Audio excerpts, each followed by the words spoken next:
Hello, everybody, and welcome to the Nerdverse Odyssey, episode 12. I'm your host, the fabulous, the liberator of Toshed, Nico, accompanied by my good friend to the right, fellow Helldiver and fan of democracy, Mr. Rico. So I'll give him a round of applause. Salutations. I am here living and spreading the good word of democracy.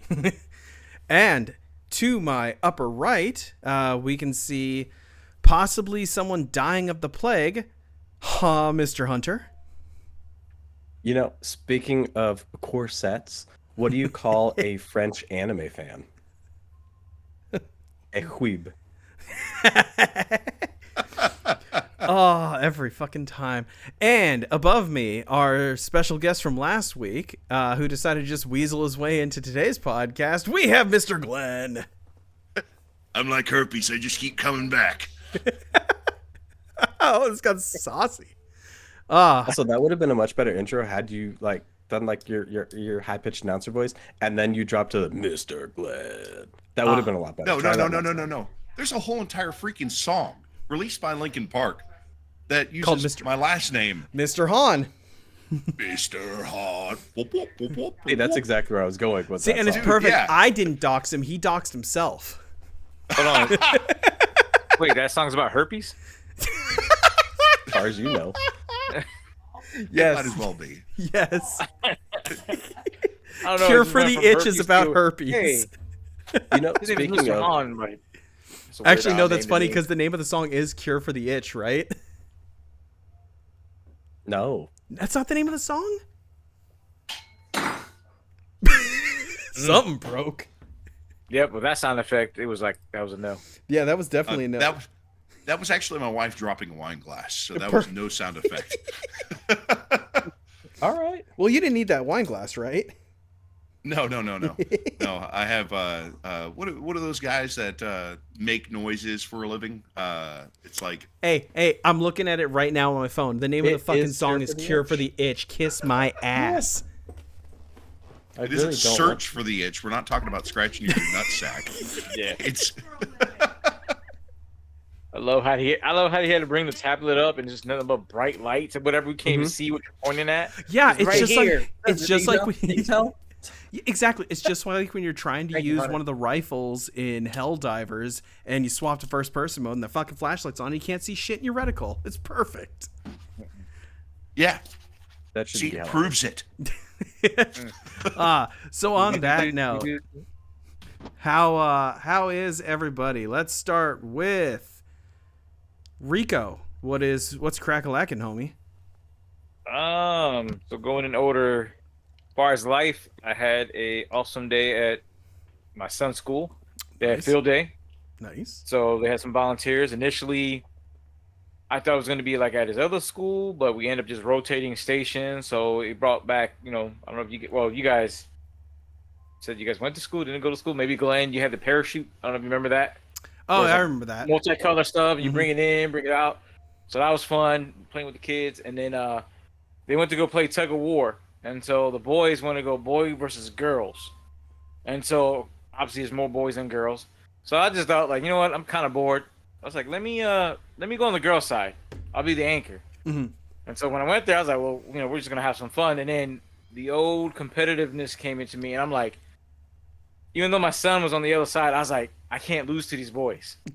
These boys look like they'll talk some crap. Now these are like 8, 9-year-olds. Yeah, of course. So of course, I don't want You the got to girls lay to lose. down that So, authority. yeah. So initially they were pulling like very hard. These kids were pretty strong, and then I don't know what happened. I got the power of the 10 tigers or something, and then I was like, hey, just pull. I was just cheering on. I was like, pull, come on, pull. And we pulled it. And the funniest crap was, for as much as the little boys were talking, as soon as they lost, the girls were like, yeah. And then the boys were, it's not fair. Mr. Perez was on their team. I'm like, dude, you guys were just talking crap. Like, what happened? So, of course, they're like, okay, no adults. I was like, cool. I go to the side. One of the girls in the class, her mom was there, so she's laughing. She was cheering us on. Of course, they switched the teams up, and then the boys won, and then they're all like, yeah. I'm like, come on, man. Y'all couldn't get me. the silverback gorilla. Couldn't get nobody.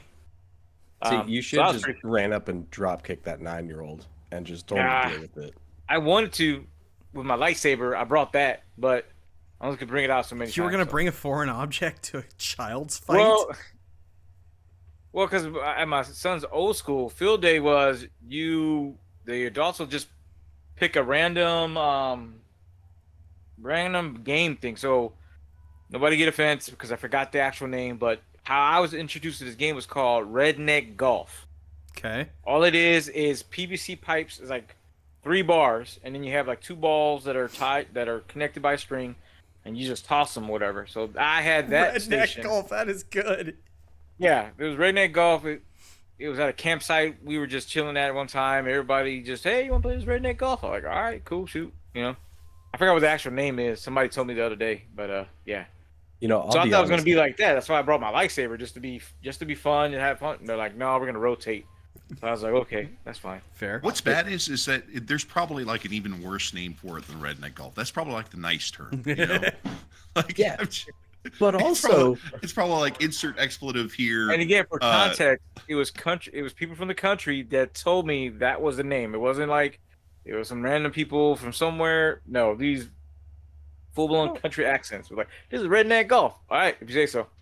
I don't think you need to add qualifiers to it. I'll be honest. If there's any group out there that's not going to care about the PC terminology, I'm pretty sure it's the rednecks. You're right. Like, They wear hey, that like a badge of honor. I would say, There's you know what? In there's that a case, I couple would say words yes. they can't say. I'm just saying. I'll say yeah, because I mean, I've been to even though it's off topic, I've been to a lawnmower pulling contest. Like this was when I got active duty. I went with the reserves. This was in Washington, Missouri, and I got invited with the unit. Like, you want to go to no, I think it was a tractor pulling contest, but they had lawnmowers there. Okay. So I was like, okay, went there with a couple of the soldiers that were there, and when I asked the question like, how did this came up? Like, where people wanted tractors or lawnmowers, and then some country guy explained it to me, like, yeah, it was just somebody being drunk, and we just decided, hey, we're just gonna do like this. And I'm like, that's a fair assessment, I guess. Okay. So what you're saying is I'll you take accidentally stumbled into the Dark Carnival. So what's your juggalo name? Yes. Yeah, no, I got a juggalo name Great, though. Malenko. That was the one where we were driving. I ain't gonna lie, we were driving out, and I was like, "Where the hell am I going?" I'm texting my wife like, "Hey, I'm going to the spot. Try to find me. If you don't hear from me in like 3 hours, I need you to send somebody." Because it wasn't like it was off the road. It was like you're going through the woods in Missouri. I've never been in this places before, so I was just taking a chance. I was like, "Well, hey, these guys I know for years. They're going here. Let's see what happens." Until that one mutated hill dweller looks at you and you're like, ah, so the hills do have eyes. Yeah. Oh no, When you hop in the that one, RV. yeah, I would go down fighting. Well, which version are you talking about? The original or the newest one? Well, the Rob Zombie You know, one was those- the RV. No. But also, like, I really want to do lawnmower racing. Like, that looks like an incredible amount of fun, but just an unreasonable amount of danger for what you're doing. Yeah. But tractor pulling, not so much. You There just was want to do another one- lawnmower racing, but you can't do go-karting anymore. I mean, it's actually still shockingly expensive for lawnmower racing. Like, those things go 60 miles an hour. Get out! Are And you they're- serious? Yeah, and they're incredibly Yeah. top-heavy with gigantic tires. Like, it's stupid dangerous for what you're doing. Not to but it mention looks the like fact so that- much fun. You know, the turn radius on those things is probably absolute shit. Absolutely. The handling, you just like turn it like a little bit, and it's like all the way over. It's different. I've actually looked in this weird amount. So the lawnmower done racing in the research. US is typically done on like dirt ovals where the turn radius is awful, but the lawnmower racing like in Britain, it's usually done on a flat grassland course, and it's set up just like a road course, but in the grass with a whole bunch of like tires or cones around. So they everywhere. You have to recreate a keep it miniature like- Monaco. So what you're Basically, saying yeah. is it's the oval, the red net circle. You mean, right? But as far as the money, I can understand that because even the tractors you would see from the John Deere, the only one I recognize was John Deere because it's green. I think it may be a Caterpillar. But the way they look souped up, like it's like, yeah, some serious money going into that. And again, they're pulling these sleds weights where the weights I think goes forward as they move. So that again, that's that was interesting. Besides that, then of course, if you guys are into trucks, Dodge versus Fords or Chevys, they would have basically a tug of war contest to see who wins. And usually the person whose truck is damaged, that's the one who loses. That tracks. That's one way of doing it. Yeah. Is there I'd personally rather not break my vehicle, but it is what it is. Hey, you take that chance. As far as TV, still with the Big Bang Theory, even though Hunter hates that, that's still a fun show. Again, geniuses with flaws. That's the word. I just look at the humor of all the characters. It just shakes my head sometimes. And then I actually started watching Martin. I don't know if you guys ever watched that show. Martin Lawrence. Martin Lawrence. Oh, yeah, the one that goes Martin. Yeah, it's an old time show. Never watched it, but I know No, of it. that's not an old time show. That was on whenever I was still a child. So it's recent era. Let's not. Hey guys, who wants love to that sound break it to effect. the boomer? I'm a Hey, there's millennial. Thank nostalgia you. for it, but as far as movies, I saw Dune 2. Okay. If you guys want to talk about that, that was 10 out of 10. That's a hard note. You could say was it good? To me it was good. Okay. I don't want if you don't want spoilers, then I won't say nothing else about All it. right. Well, okay, I haven't seen it yet. So, what books does Dune 2 cover? Does it go into all the way to got the me. end? So the duology is literally both. They're both for the first book. They're doing the entire first book in one go. Well, in 2 movies.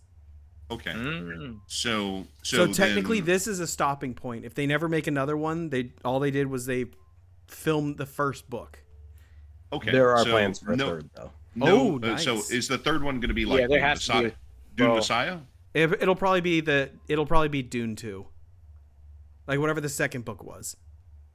Dune Messiah. Yeah, it'll most likely. Oh, it wouldn't be a part. So it wouldn't be a part 3.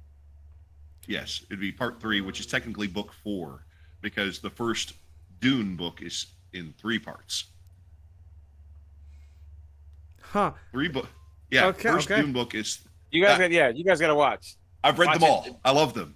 I want Fair. to. I just couldn't convince the wife to go to the movies to see it. So 3 books done in 2 movies, and then the third one will be actually technically the 4th book, which is the second book. No. Okay. I think Dune 1 and 2 I think covers the entirety of book 1. So book 2 Right, is that's what I was nothing. saying. So 2 movies Yeah. covering 3 books, which is the first book, right? And then the second book, or the third movie is going to be the 4th book. That is the third book or second book. All right, I just looked this up. Thank you. To help him. Yes, Glenn is correct. The first 2 movies cover the first book. The third movie is going to cover Doom Messiah, the third book. The second book, but not the second. The book, second, but the actually second fourth bound book, the 4th book. Got it. Okay, see, I guess that's where I was getting confused. I didn't know that it was broken up into smaller chunks at one point. I'm still at the first book because I haven't read Yeah. the books. So Yeah, Fair. it's the this first is an one advantage is to in me. 3 I'm parts. outside looking in. Yeah, they're also gonna make. They're basically recreating the MCU with this one, and they're gonna do like a Max streaming show that goes with it that is connected to the Dune movies as well to help fill in.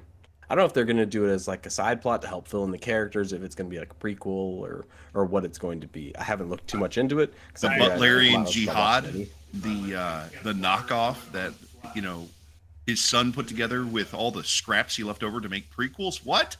No. Well, I heard it was supposed to be about the Jesuits. I'm not too sure about that. They're supposed to be following them. It's the Bene Gesserit, not the Jesuits. Jesuits is a Christian order that's in real life. I was just gonna leave it. The Bene Gesserits.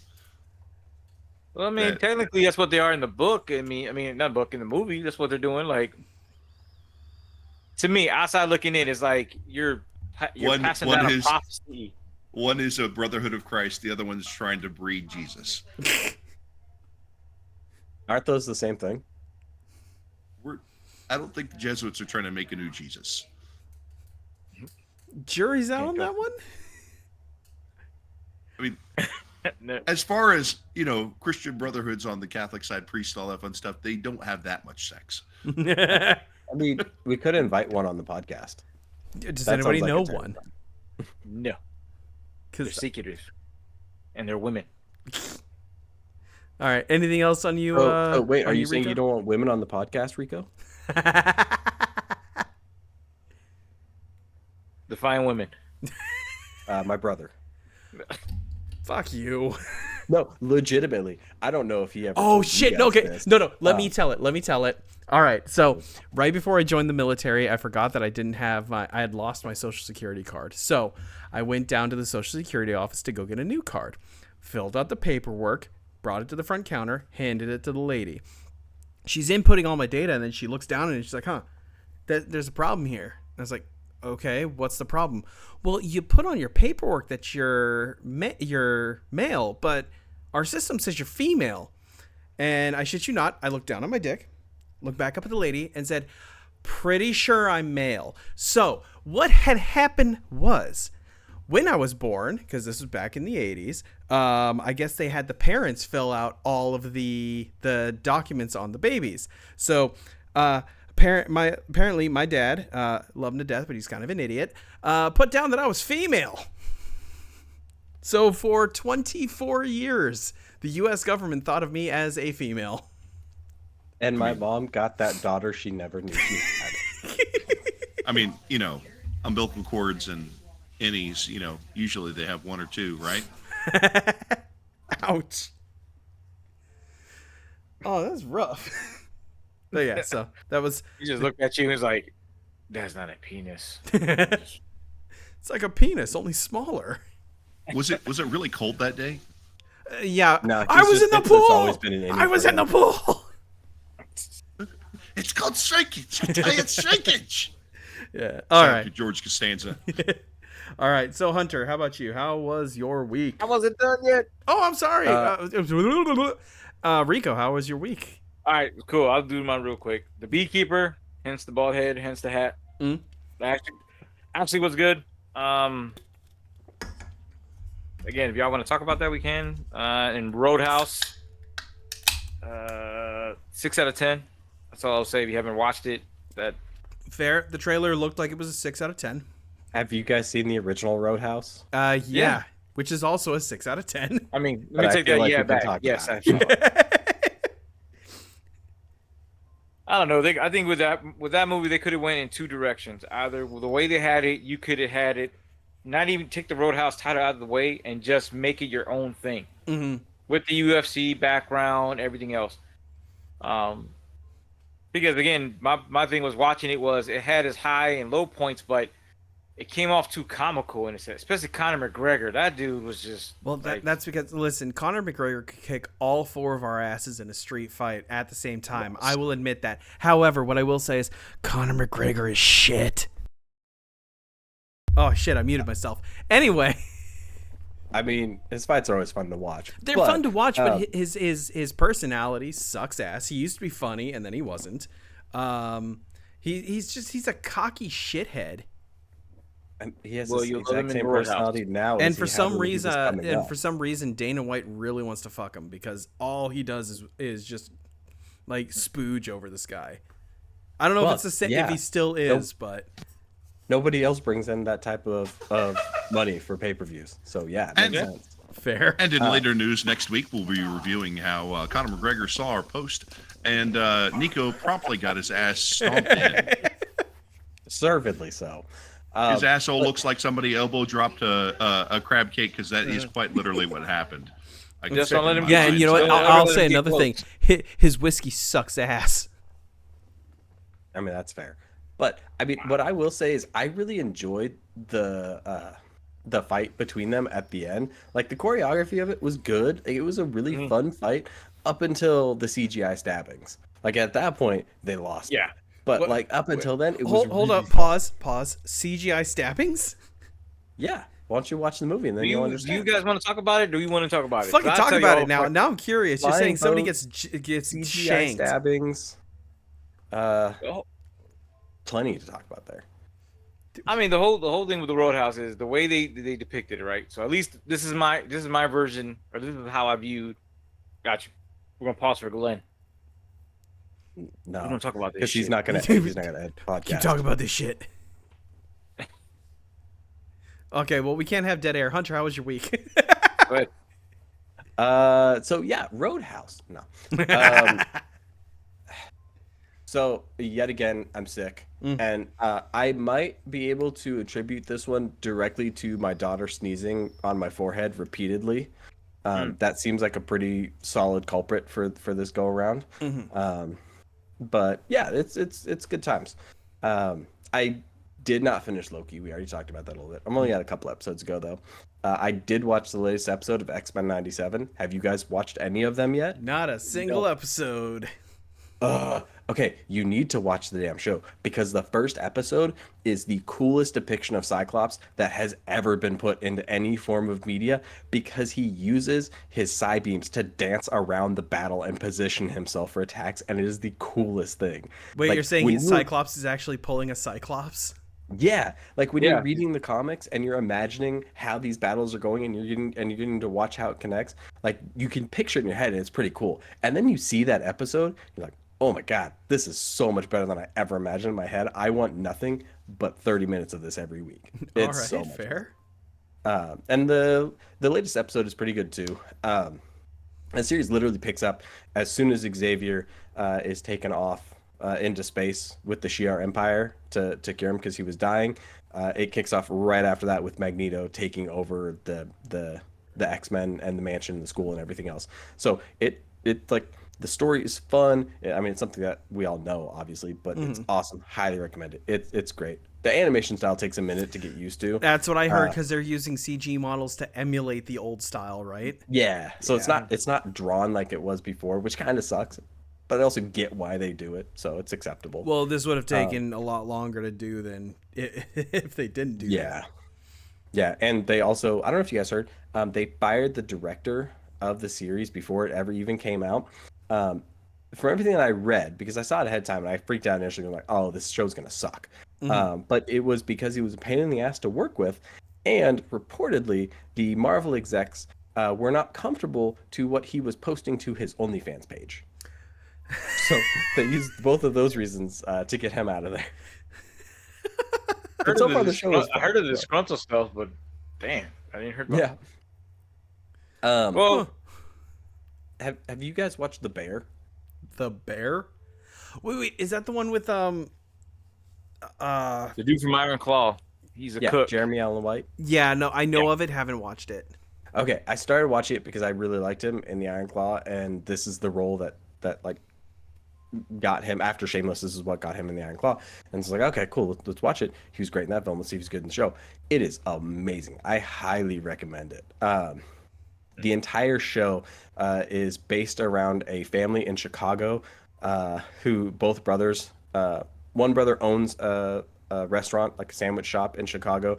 The other brother, for whatever reason, was never allowed to work at that shop. And so as like a fuck you to his best friend and brother, he went out and trained to become one of the best chefs in the world, got a Michelin star, was working in Copenhagen and everything else to try and prove himself so he could come back and work at this lowly Chicago sandwich shop with his brother. And the base of the show opens with his older brother kills himself, John Barenthal, the Punisher. He plays the older brother, and he leaves the restaurant to Carmi, who's Jeremy Allen White's character, and them trying to figure out how to save the restaurant, how to move forward, and trying to unpack the decades of family trauma and everything else that goes into both his character and I can't remember his name, but he played Data in The Punisher as well. He's going to be the Thing in the new Fantastic Four movie. Wait, you mean Micro? Micro, yes, sorry. Okay. Yeah, Data was Data's good. Star Trek. That was close. Okay, back. Nice. I had to get it but- right. But yeah, I highly recommend it. I binged through both seasons of the show already, and I'm very excited for it. The season 3 comes out in June, and they're filming season 3 and 4 back to back. And I also learned when I was looking at that to see when it was coming out. Ayo Edebiri, she's the girl from Bottoms. She's also one of the main characters of the show.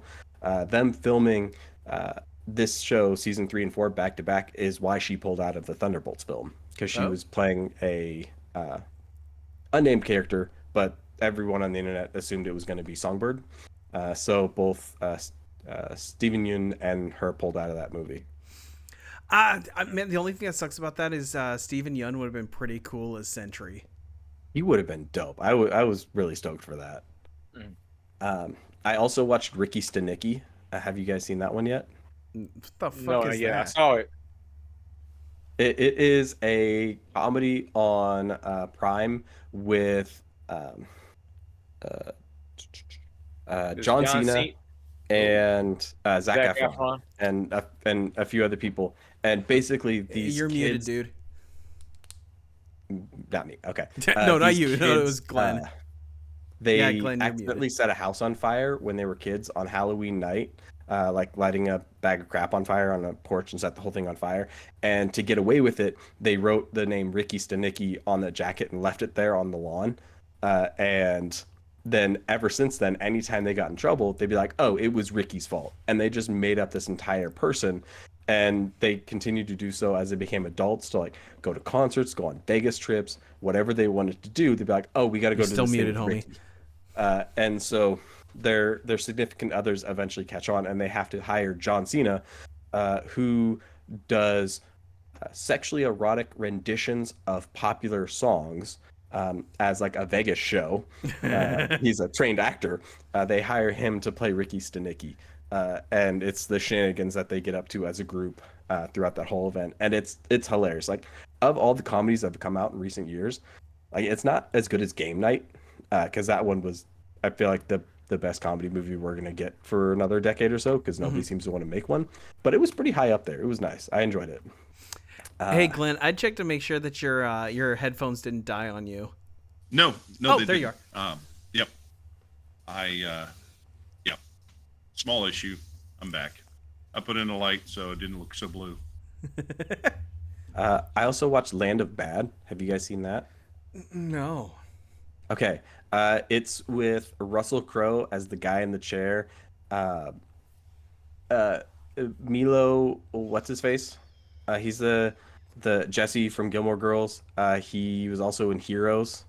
He was a really powerful brother. Mio, Vent, no. I know something. what you're talking about. Yeah. He played a I can't remember if it was Special Forces or Navy SEALs or a Navy SEAL, but he actually did a really good job in the role. Like when I first saw him come on screen and like introduce his character, like, oh, this is a terrible casting. But it was solid. I was really surprised at how he did in an action film. But Wait. Didn't he play a soldier in? Was it a movie? But it turns out that he was it was all fake. He was actually like a show dancer or something like that. I have no idea. He was oh shit. It wasn't Wedding Crashers, but it was a movie similar to Wedding Crashers. It was in fact not a Vince Vaughn film. No. Oh, I know you're talking about. What? It's the one with I think it's Adam Sandberg and. Oh, that's my boy. Yeah, that's my boy. Yeah, Where he's he about to plays marry he her, plays and an army vet, and that's my boy. But it turns out it Okay. was all fake. If you haven't seen That's My Boy, you got to watch it. It's pretty funny. Okay, but yeah, Baby Hemsworth plays a guy who's going on his first mission, and he's doing like all comms and drone strikes for the team as they try to extract an asset, and shit goes very wrong. And it's the action was top notch in the film. Like I really enjoyed it. It was a really solid film. Russell Crowe was very over the top, which is kind of like what the man in the chair role has to be, because he's back in the States operating the drones and trying to keep vision for the team. So like, not a movie I would recommend that like you should drop anything to watch, but if you're really bored at like 11 o'clock at night and you just want to turn your brain off and watch people shoot shit, that's a film to go for. Okay. And then anything else? Or you can tune into Nerdverse Odyssey and watch our back episodes. Nah, I can't do that. It's not worth it. No, listen. Don't scare away the 12 followers we already have. Okay.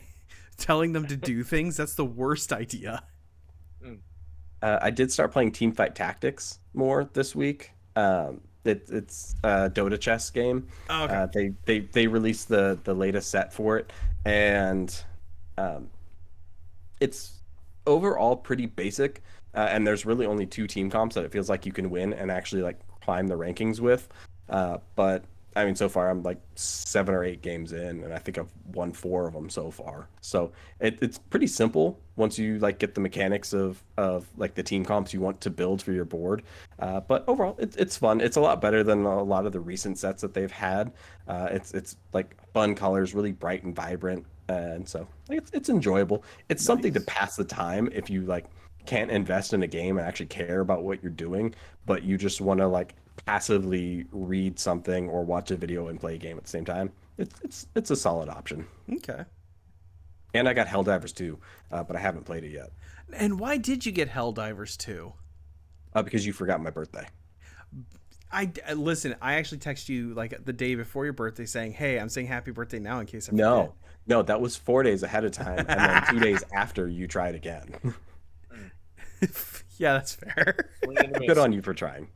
A week before and after. I mean, the feeling was there. At least he was He thinking only about had you. 33 I said years to happy figure this birthday shit out. on the day after his birthday. I said happy late birthday, and I sent him Helldivers. Okay, fine. 2 days after, whatever. You only sent me Helldivers because I told you that you didn't give me a gift, and you forgot to wish me happy birthday on my birthday. That's fair. Yeah. Speaking of, I just had a birthday recently myself. No, Hey, congratulations. happy birthday, man. Yeah, all the way back on March 3rd.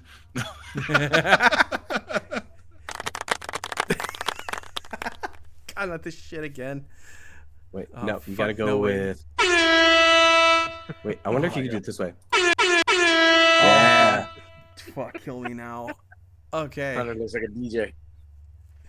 So we're going back to me or what? What the fuck is that?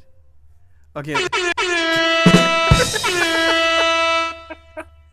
I'm not sure how to make a dope beat with this, but I'm sure I can get there. That's fine. Okay. Let me drop my week and then we'll start talking about stabbings. Unless you got something burning. Well, you also still have Glenn. Well, no. Yeah. Oh, yeah, it's true. It's true. Okay. It's almost right. like there's 4 of us here. I know. It's Simple- right? It's simple fucking math. weird. I can't count. Mhm. So for me, I've been professional. watching a lot of The Simpsons, a lot of old school wrestling.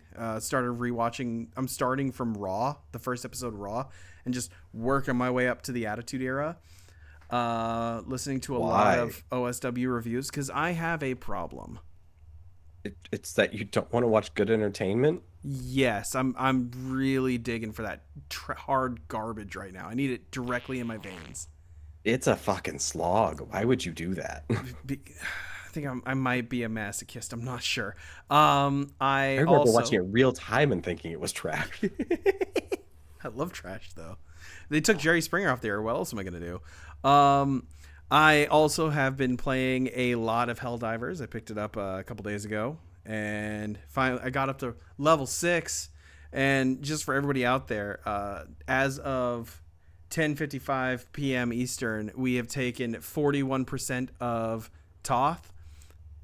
You boys need to go work a little harder because them robots need to get stomped. The game's super fun. It is Starship Troopers, Warhammer 40K, and Terminator all mixed into one. It is absolutely great.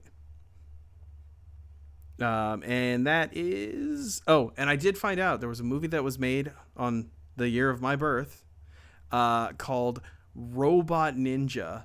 If you haven't seen the trailer for Robot Ninja, please go do yourself a favor and watch the trailer for Robot Ninja because it looks primo trash. It is in the place that you would assume to find it. So feel free to peruse it if you want. It can't be as bad as Killer Clowns from Outer Space. See, Hey, Killer hey. Clowns from Outer Space is a fucking Hey. classic. You shut your whorish mouth, Glenn. Yeah, uncalled for. We invite you in our home. We invite you in our home, and this is what you do? You came in and you I'm gonna shit turn on our people couch. into That's what you popcorn did. and stuff them into bags and then make little webbings out of cotton candy. What does popcorn and Sir- cotton candy have to do with clouds anyways? Sir- Out of respect to your beard, I'm gonna forgive you this one time for talking about a classic. Are you talking about just his remember, wife or his every- face? you only get one. You get one right now. That dude- Also, I yeah, feel that's like my you week. mentioned this trailer before because I remembered the girl getting shot in the back and then like immediately going for a swan dive for some reason. I was literally probably for just those- found out about this movie today, so I doubt that. It was probably I for don't know those when I rated would watch R, the trailer. boob flash, that Rambo did back in the day. It was like there was like one scene where some Rambo's running through, and all of a sudden a girl drops her towel. She's like, ah, and then boobs out, and that's why it got rated R, and that's the only reason why. Possibly that was to give access to a view. Who knows? I will say this. Oops, Surprisingly for enough, Harambe. surprisingly enough, there was a sequel to Winnie the Pooh: Blood and Honey. I don't know if y'all have heard about this. It just came out. It has gotten really good reviews on Rotten Tomato. I saw the trailer. They have added Tigger into the mix. They have made My boy. They love made Tigger. Piglet and Winnie the Pooh look a lot better, so the suit doesn't look odd anymore. And it looks like they saw Terrifier and it's like, yeah, we could do the same thing, and it just looks like they're just up in the ante. Please tell me that Tigger bounces on people's faces with his tail. It was alluded to in the trailer, so I think so. That's all I want out of the movie, so I'm happy about that. Yeah, I'll watch it just for that scene. Hands down, Tigger's my boy. I love Tigger. He's like my favorite character out of the whole entire series. Have you seen Blood and Honey? Yes. Okay. Yes, okay. I have. It was so good. Such trash. Why don't you love us anymore, Christopher Robin? But yeah, that was my week. All right, and Glenn, lead us into it. What did you do this week? So I did some very, very fun stuff. Last weekend I went to the Alamo City Game Con for 2024 at the La Quinta over by the airport over in San Antonio, Texas here. Got to play some really, really kick-ass games, of which, let me grab my little list here. Let's see, in particular, two that struck my fancy was Pulsar 2849. It was a really, really nice area control game that had some engine mechanics to it. It was just really, really cool. Very smooth gameplay. A lot of options for attacking victory points. And secondly, just like a nice, relaxing game about trees. It's called Forest Shuffle. That's what the front of the box. Oh, hold on. Let me see if I can get this. There it is. Okay. Forest Shuffle. It's a game where you put down trees, right? And then you surround them on all sides by little fuzzy woodland creatures that are able to give you further victory points through creating engines like, mushrooms for, drawing more trees, or, some other creatures that work with other creatures, bears that live in caves, so on and so forth. Really, really awesome, pick up, put down, anytime sort of game that can be enjoyed by, it's complex enough to where, me being 39 years old, I can enjoy it, but, it's also, simple enough to where I feel confident that my 9-year-old daughter would be just fine with it. Okay. Yeah. Let's see what else. Work some more on the book as I do. Let's see what else. Oh, in IT certification world, just got my my Crestron commercial design certificate. Oh, nice. Yeah, I got a 96 on it. That gets a clap. Thank you, gentlemen. That does not get a MLB or an MLG. Okay, that's not an MLG worthy moment. It was tech related. It counts. It's tech related, right? Yeah, it's control systems, man. But yeah, all in all, let me see what else I got in here in terms of. Question: stuff. When you were at this board game convention, did you see Gloomhaven Buttons and Bugs? Was that there? I think I might have seen it. I know that there was. Actually, here, let me grab it. Hold on, 2 seconds. So while he grabs that, let me just throw out something. I found out they're making a new Gloomhaven game. So we had Gloomhaven, then we had Gloomhaven Jaws of the Lion, and then Frosthaven. 2 of those games are huge time sinks just for setup and put away. Jaws of the Lion is a lot better, which is why I own Jaws of the Lion. That game is pretty fun. However, Buttons and Bugs is a $20 small box solo version of Gloomhaven. They just shrunk the game down to a box about yay big. So I'd say,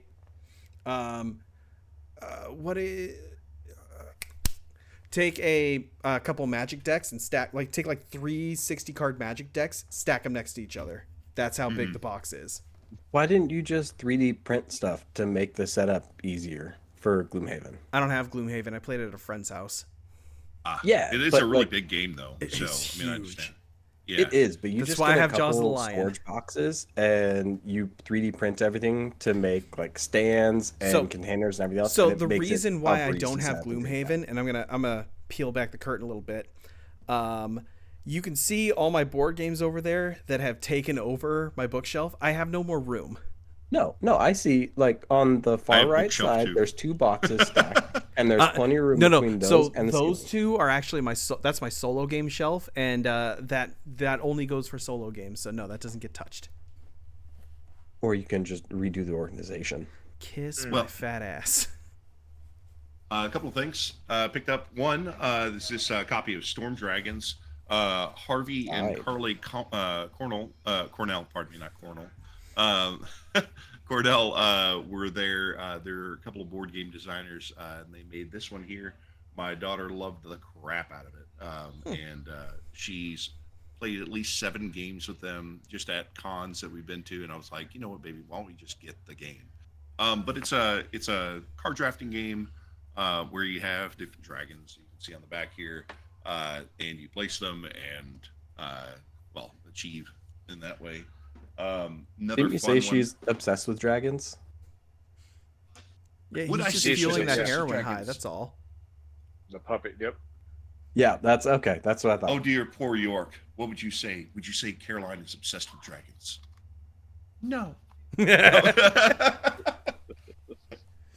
I don't know, man. I maybe. I remember I used to be like really into like Aztec blood rituals when I was a kid, but that was just my favorite thing about archaeology, right? Remember to never piss off Glenn. Just Like, no. word of the wise. Did you just watch History Channel like videos of this or Discovery, or Yeah, were you real- like trying yeah, real to? Was this your X-Files, version like- of Doctor when you were playing? No, but whenever I was a kid, there was a series of books that came out from Time Life, and it was called Lost Civilizations, and they had different books on different cultures and the artifacts that came around for those. And what's really cool is that through some traveling shows, I actually got to see a couple of the things that they had inside those books, and I kind of had a like, oh my god, this is it, sort of moment for a couple of them. And in particular, the Aztec calendar was like one of those big things where I was like, oh my god, like 2012 is going to happen. Oh man, I wonder what's going to happen. And it was just like this really kick-ass thing. I just thought it was neat that ancient people did math, and that was like one of those things. Well, no, I mean, like, okay, so Most modern day people can't, so I get it.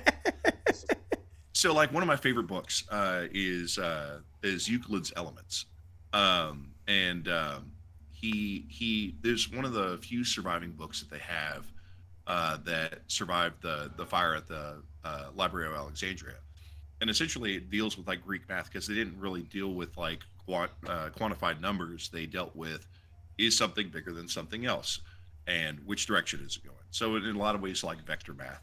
But am I getting too deep here? It's fine. No, you Lord Byron. Okay, Lord Byron actually took this like book that was just like a whole bunch of axioms written down in words, and he made figures out of it.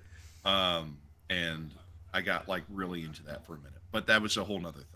C82.net has a really cool like poster that they sell for the infographic for that.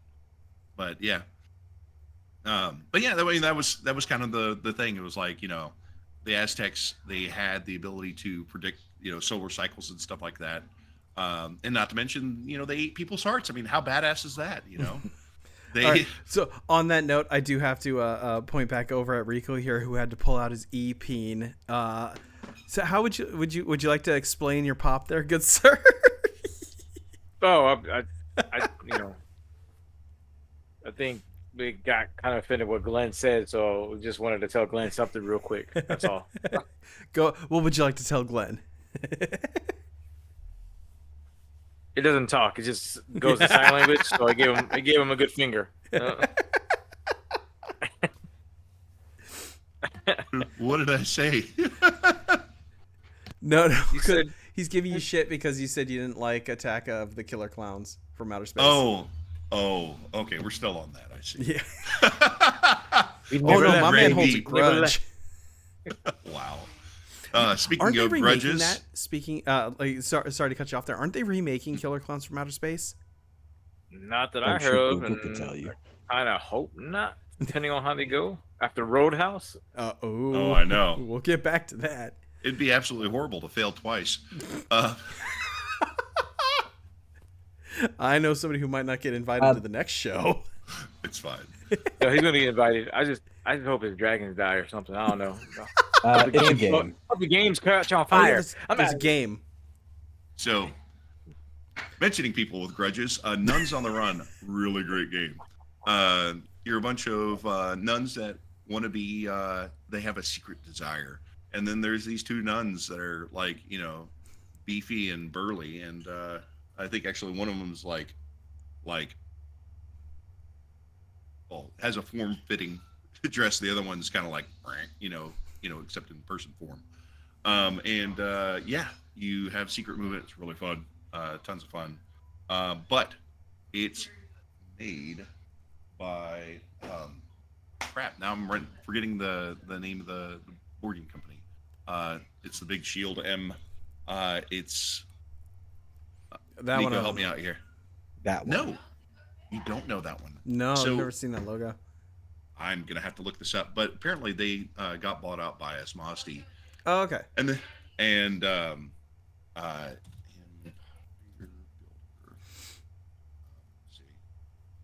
It is.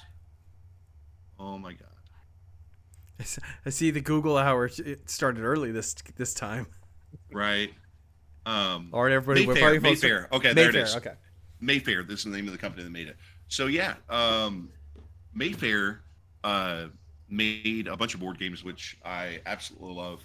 It is very near to my heart. One of which is Iron Dragon, which is a crayon rail game. Now, there's no other like crayon rail games out there that people have made because they've had the copyright on Mayfair for such a long time.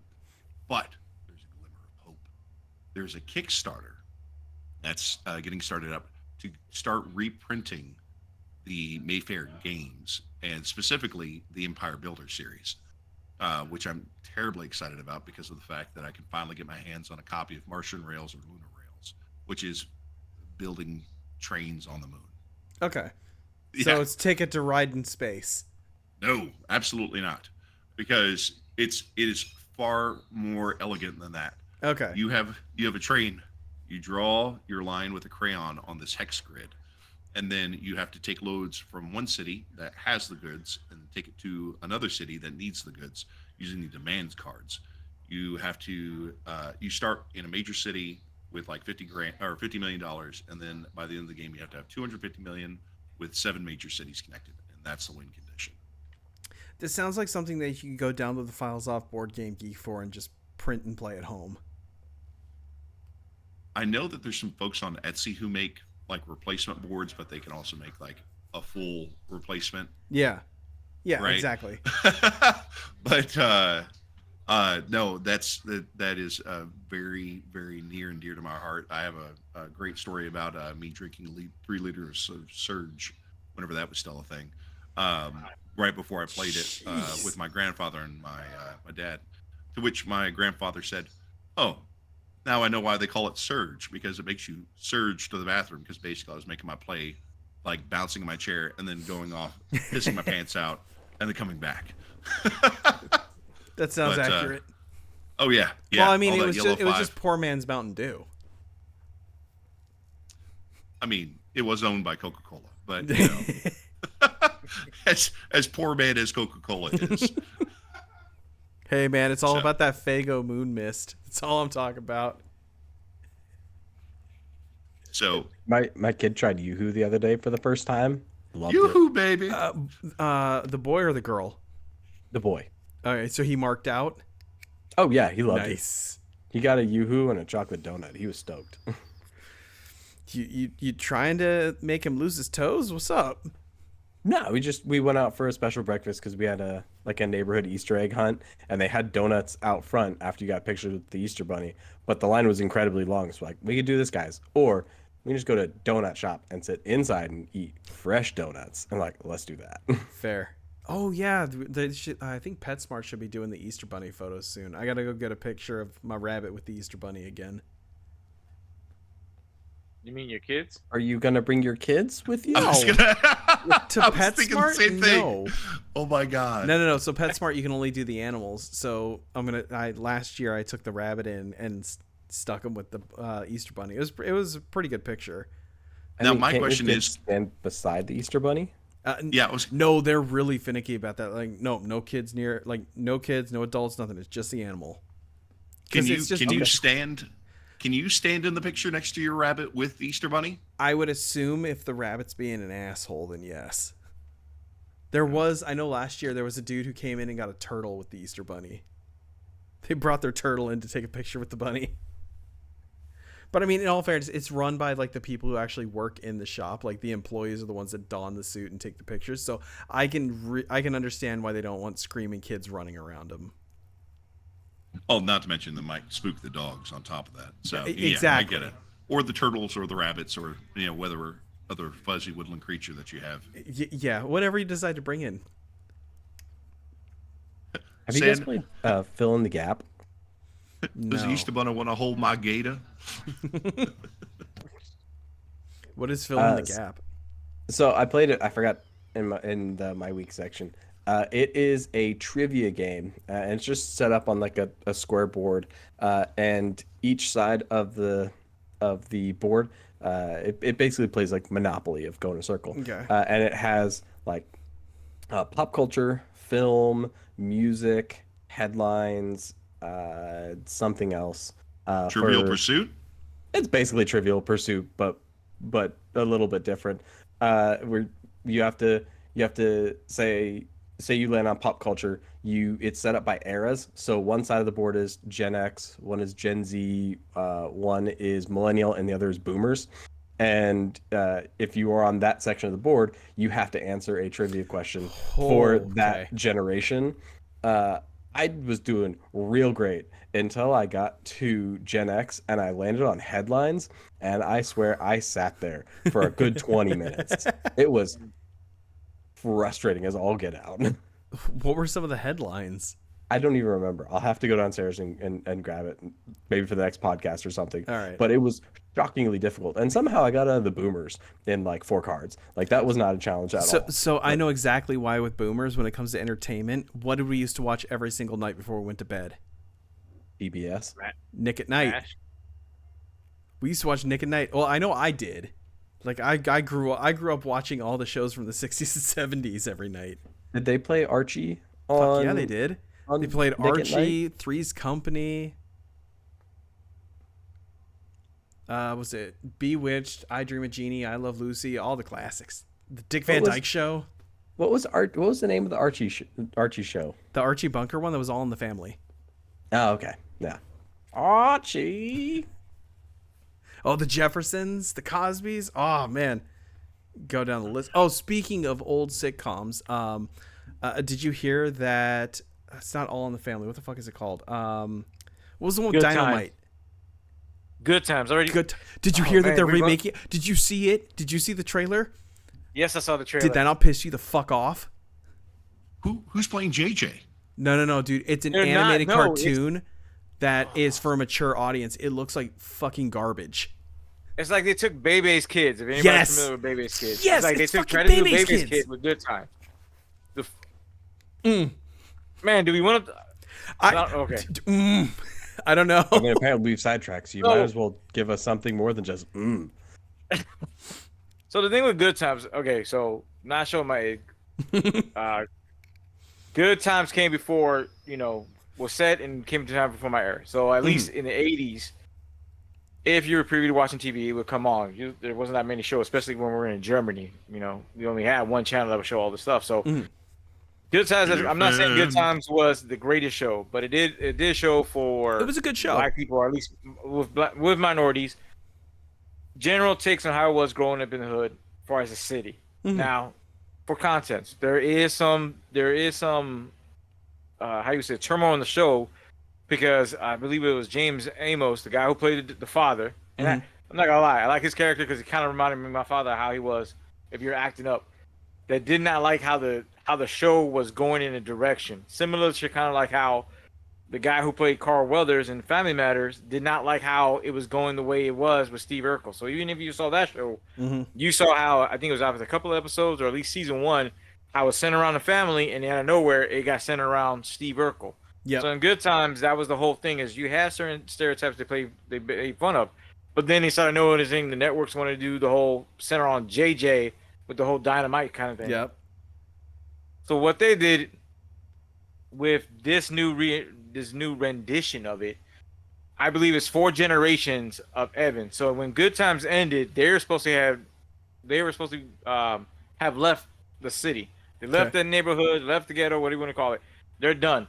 In this reiteration of it, it's 4 generations have passed. They're still in the city. And so the way you see it, the only one who seems somewhat normal is the mother. Now, that is played by what was it? I think it's Izette Nicole Brown. I could have her name wrong. Mhm. If you watch Community, she was the one. She was the black character. Oh, yeah. The one I was like, The Christian one who loves and everything cooking. else like that. So you have her. You have Jay Farrell. You have a couple of people. What's her name? Who played the 2 boys in Boondocks? What's her name?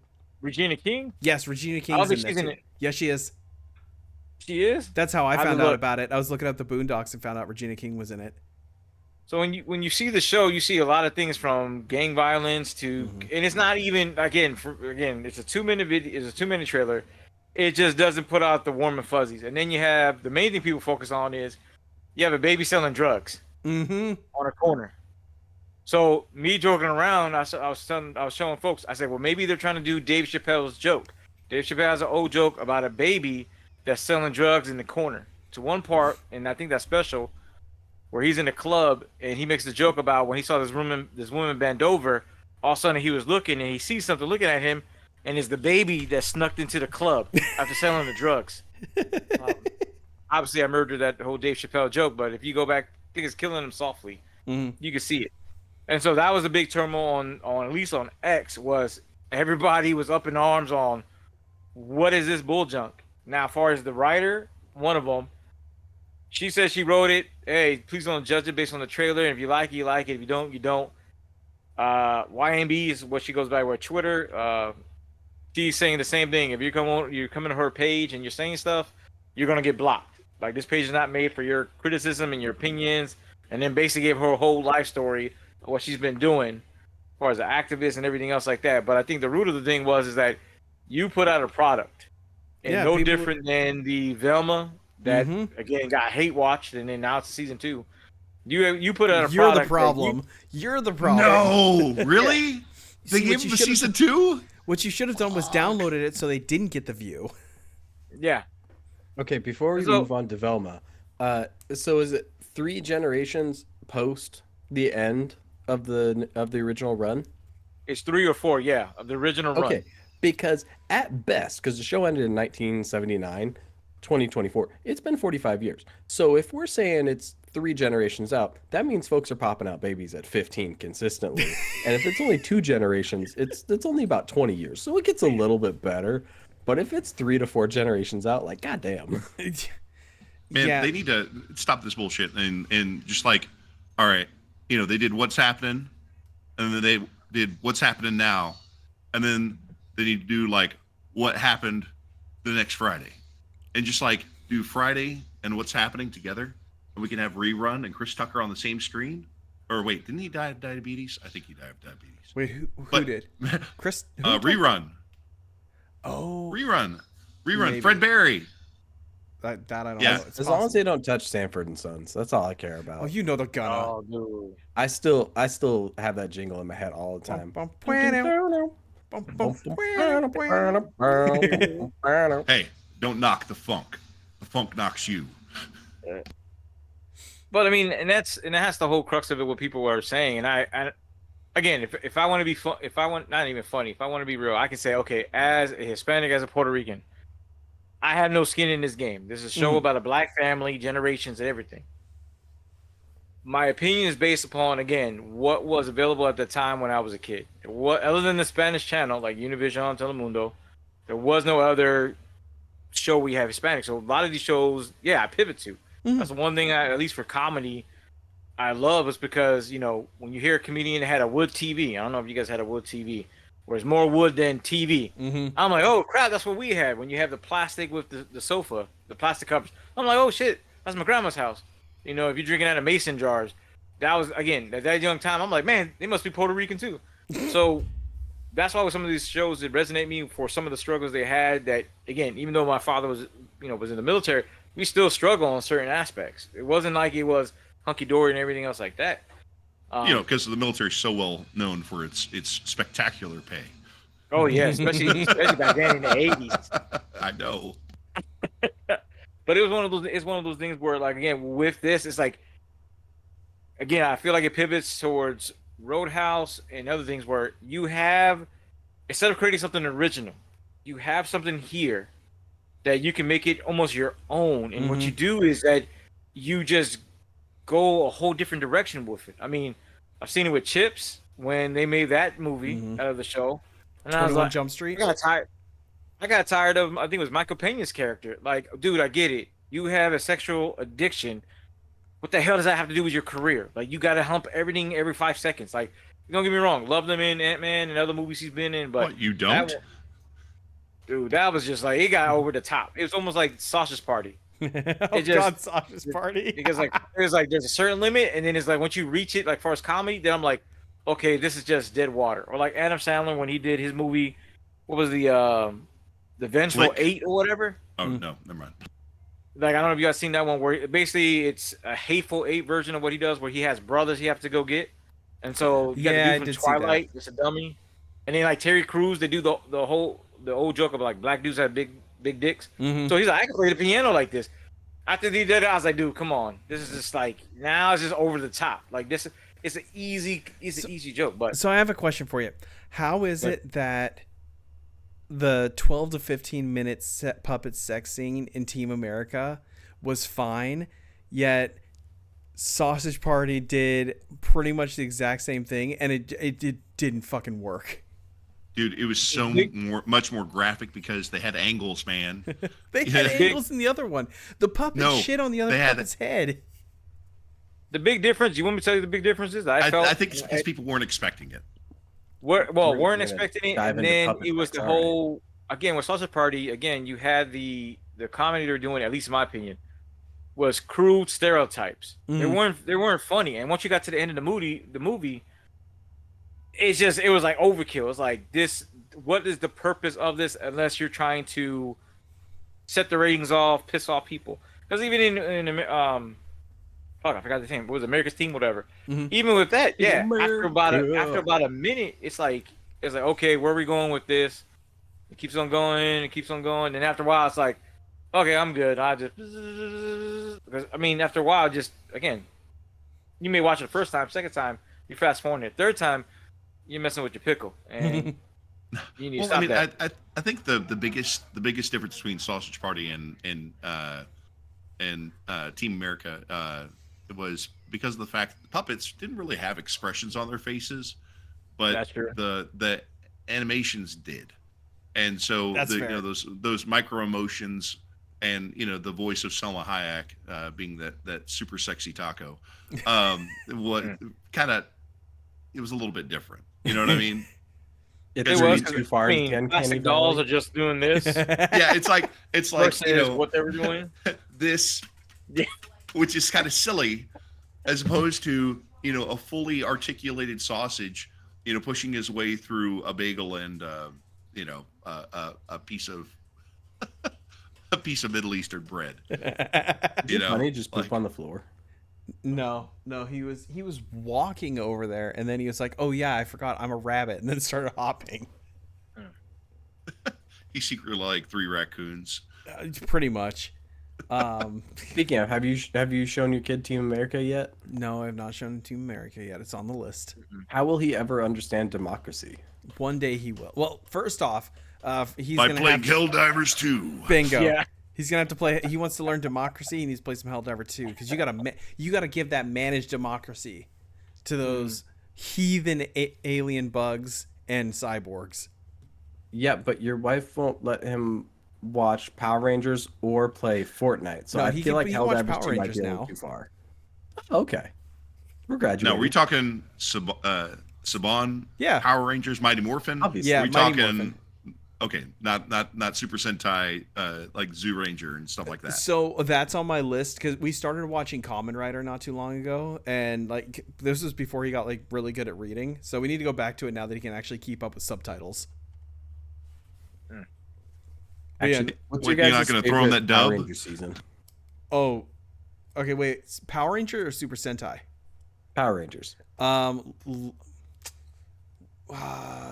Not Lost. What was the one right before Lost Galaxy? It was like Power Rangers in space or the Time Force. Lightspeed Rescue.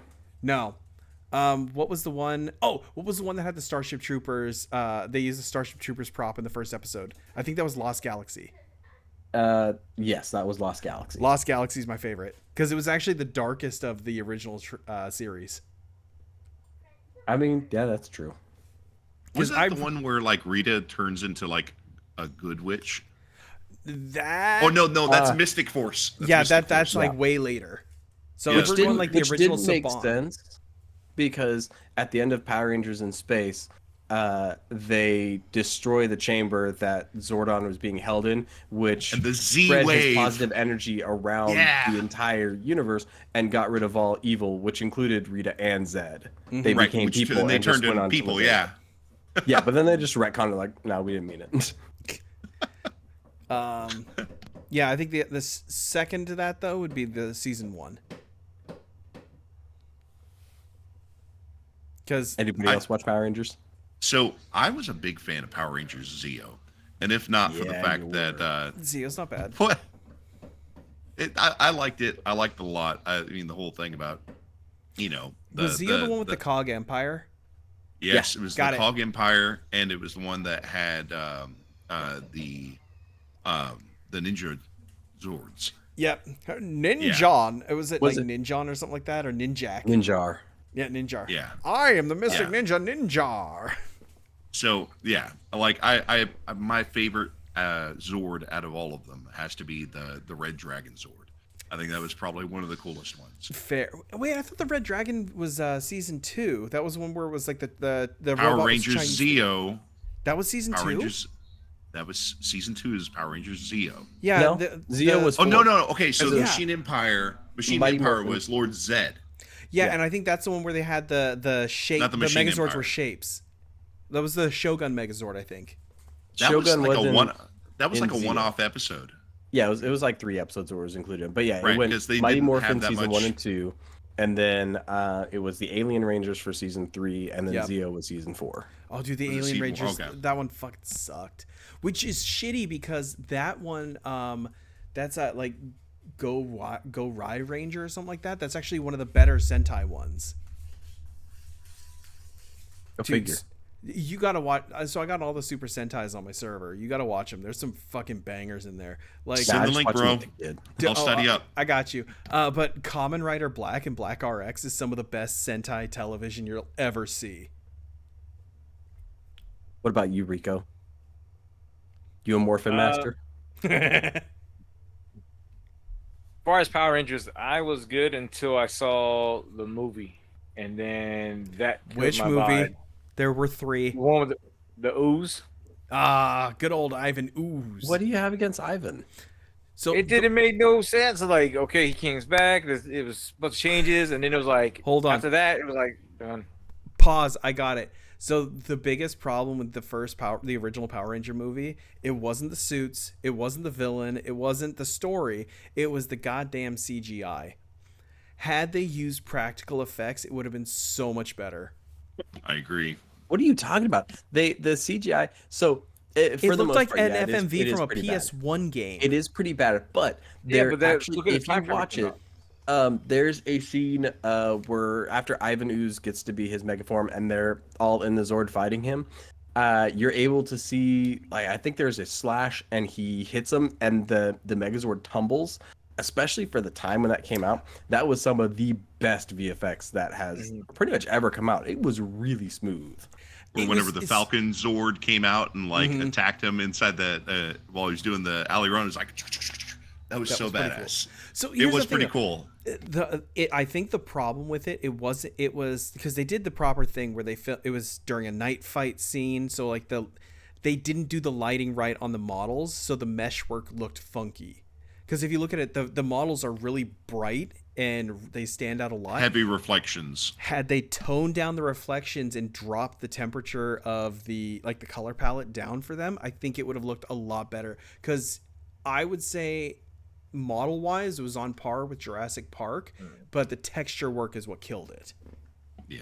I mean, like, sure, but it was also, I like, 96.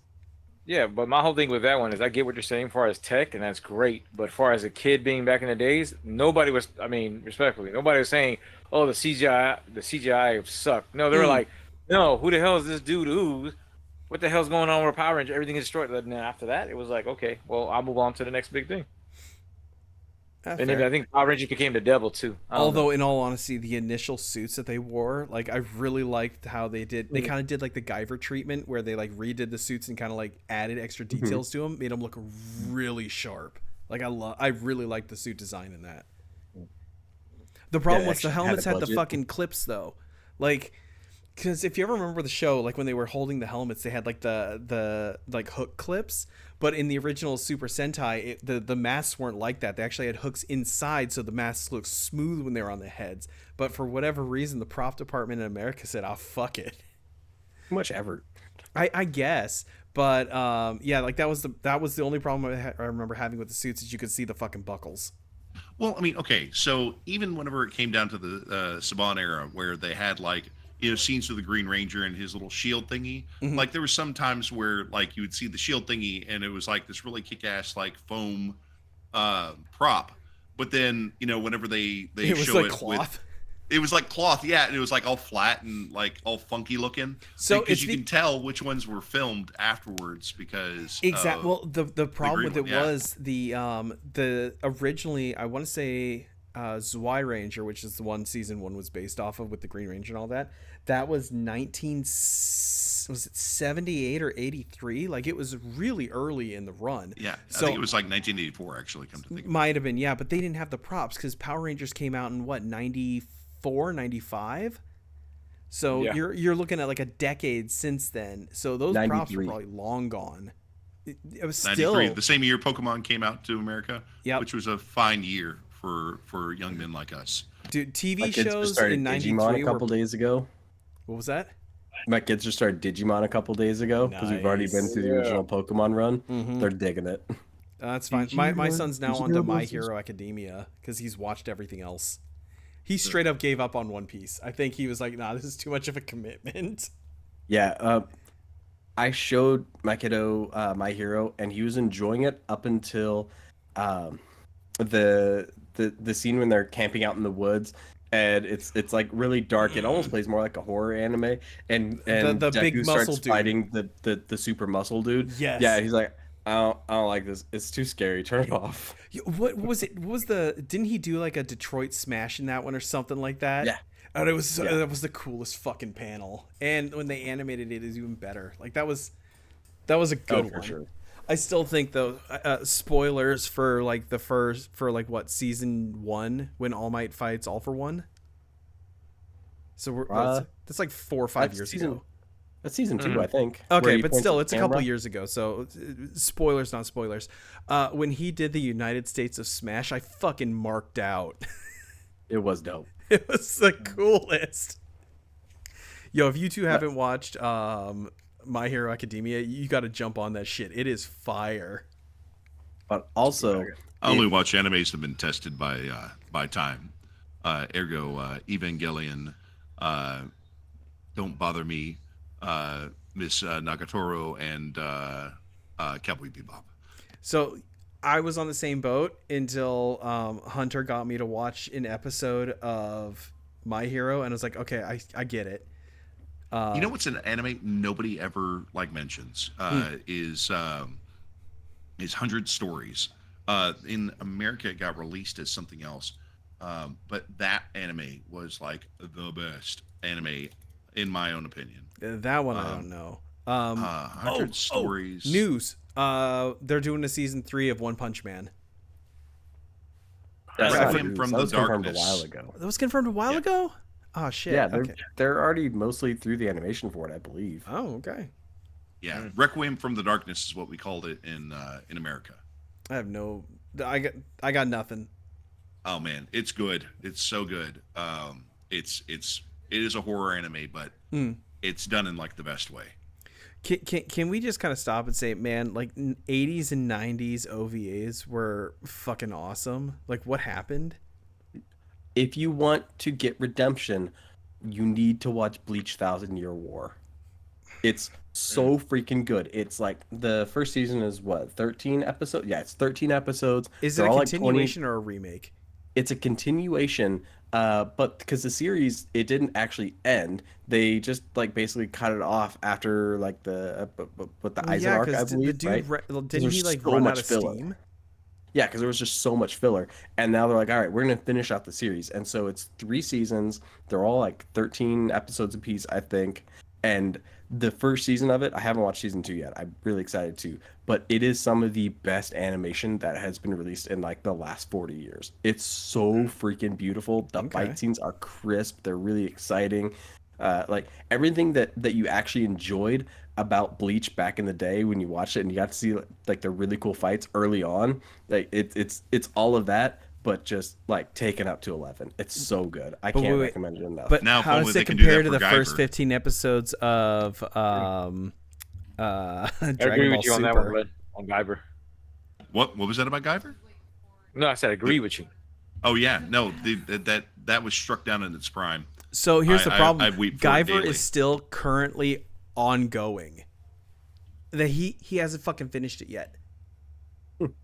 It's not perfect yet. I'm keeping. Although, don't bother, don't rush me. in all fairness, I think it's almost done. But I remember looking into it. Only It's like, had man, I 30 kind of want years. to go read Guyver, and I found out like, yeah, no, like it's still ongoing, at least as of a year and a half ago. I Before actually we move enjoyed the on. live action. Oh, the live action movies, fuck, dude. David Hayter was played Shane in the second movie. Mm-hmm. I watched the Guyver with my son not too long ago. I forgot how great that movie is. Cheesy. The You're a first good one father. is cheesy as fuck, but number 2 is just, it's what the first one should have been. I agree. But before we move on, if you all had watched Bleach previously, just like to really get you into it and make you want to watch it, you finally get to see Kenpachi's Bankai. Oh. Yeah. Oh. Is Bankai is Bankai or is that Yeah. is that a euphemism? What is Yes, what is his it's a Bankai? euphemism. I'll let you watch the show and find out. Have you never watched or read Bleach or anything before? You know, I'm just gonna say, as I said, I try to avoid the ones that are like, you know, hot and popular, you know, that everybody's watching. Like, I think I watched maybe like 2 or 3 episodes of Full Metal Alchemist, and until I got the memes, and then I like just stopped it. Like, it's one of those things where it's like, with all the memes and all the fan art and all the, you know, other bullshit, you know, call me a hipster, but it's just one of those things where I just can't get behind it because I feel like media is saturated with the popular stuff, and there's a lot of good stuff that gets ignored. That's fair. Fair. I agree. So in this show, the main protagonist belongs to an organization, effectively, that runs the spirit world. They ensure order, ensure like demons don't go from the spirit world to the living world and start killing humans and converting them and everything else. It gets really convoluted after a while, but as the protectors end up like getting more powerful and they get to know their sword and everything else, and they get to like basically intune themselves with their sword, then they unlock new abilities, and like their blade changes to like one of the Evolutions guys, in his blade turns Digimon. into his blade turns into rose petals that Or fuck you up. or Like, you know, Naruto and the whole story. I mean, nothing's worse than Boruto. The amount of just OP ridiculous bullshit that has happened in that series is stupid. You can take every single strong character from Naruto and put them all on the battlefield together, including Naruto and Sasuke, and just have them stand up against Boruto, and he's like, "Boop, fuck you," and he wins the battle. Like that's how stupid it is. It's yeah. I've never bothered to watch or read it, but I've kept up to see how has this progressed over time. How do they still keep people interested? And they just give him as many ridiculous powers that have come throughout the series as possible, and just keep throwing him on top of them. So who wins? One Punch Man or Boruto? Oh, One Punch Man. Probably Boruto with the stupid things that happen in Get that series. the fuck out.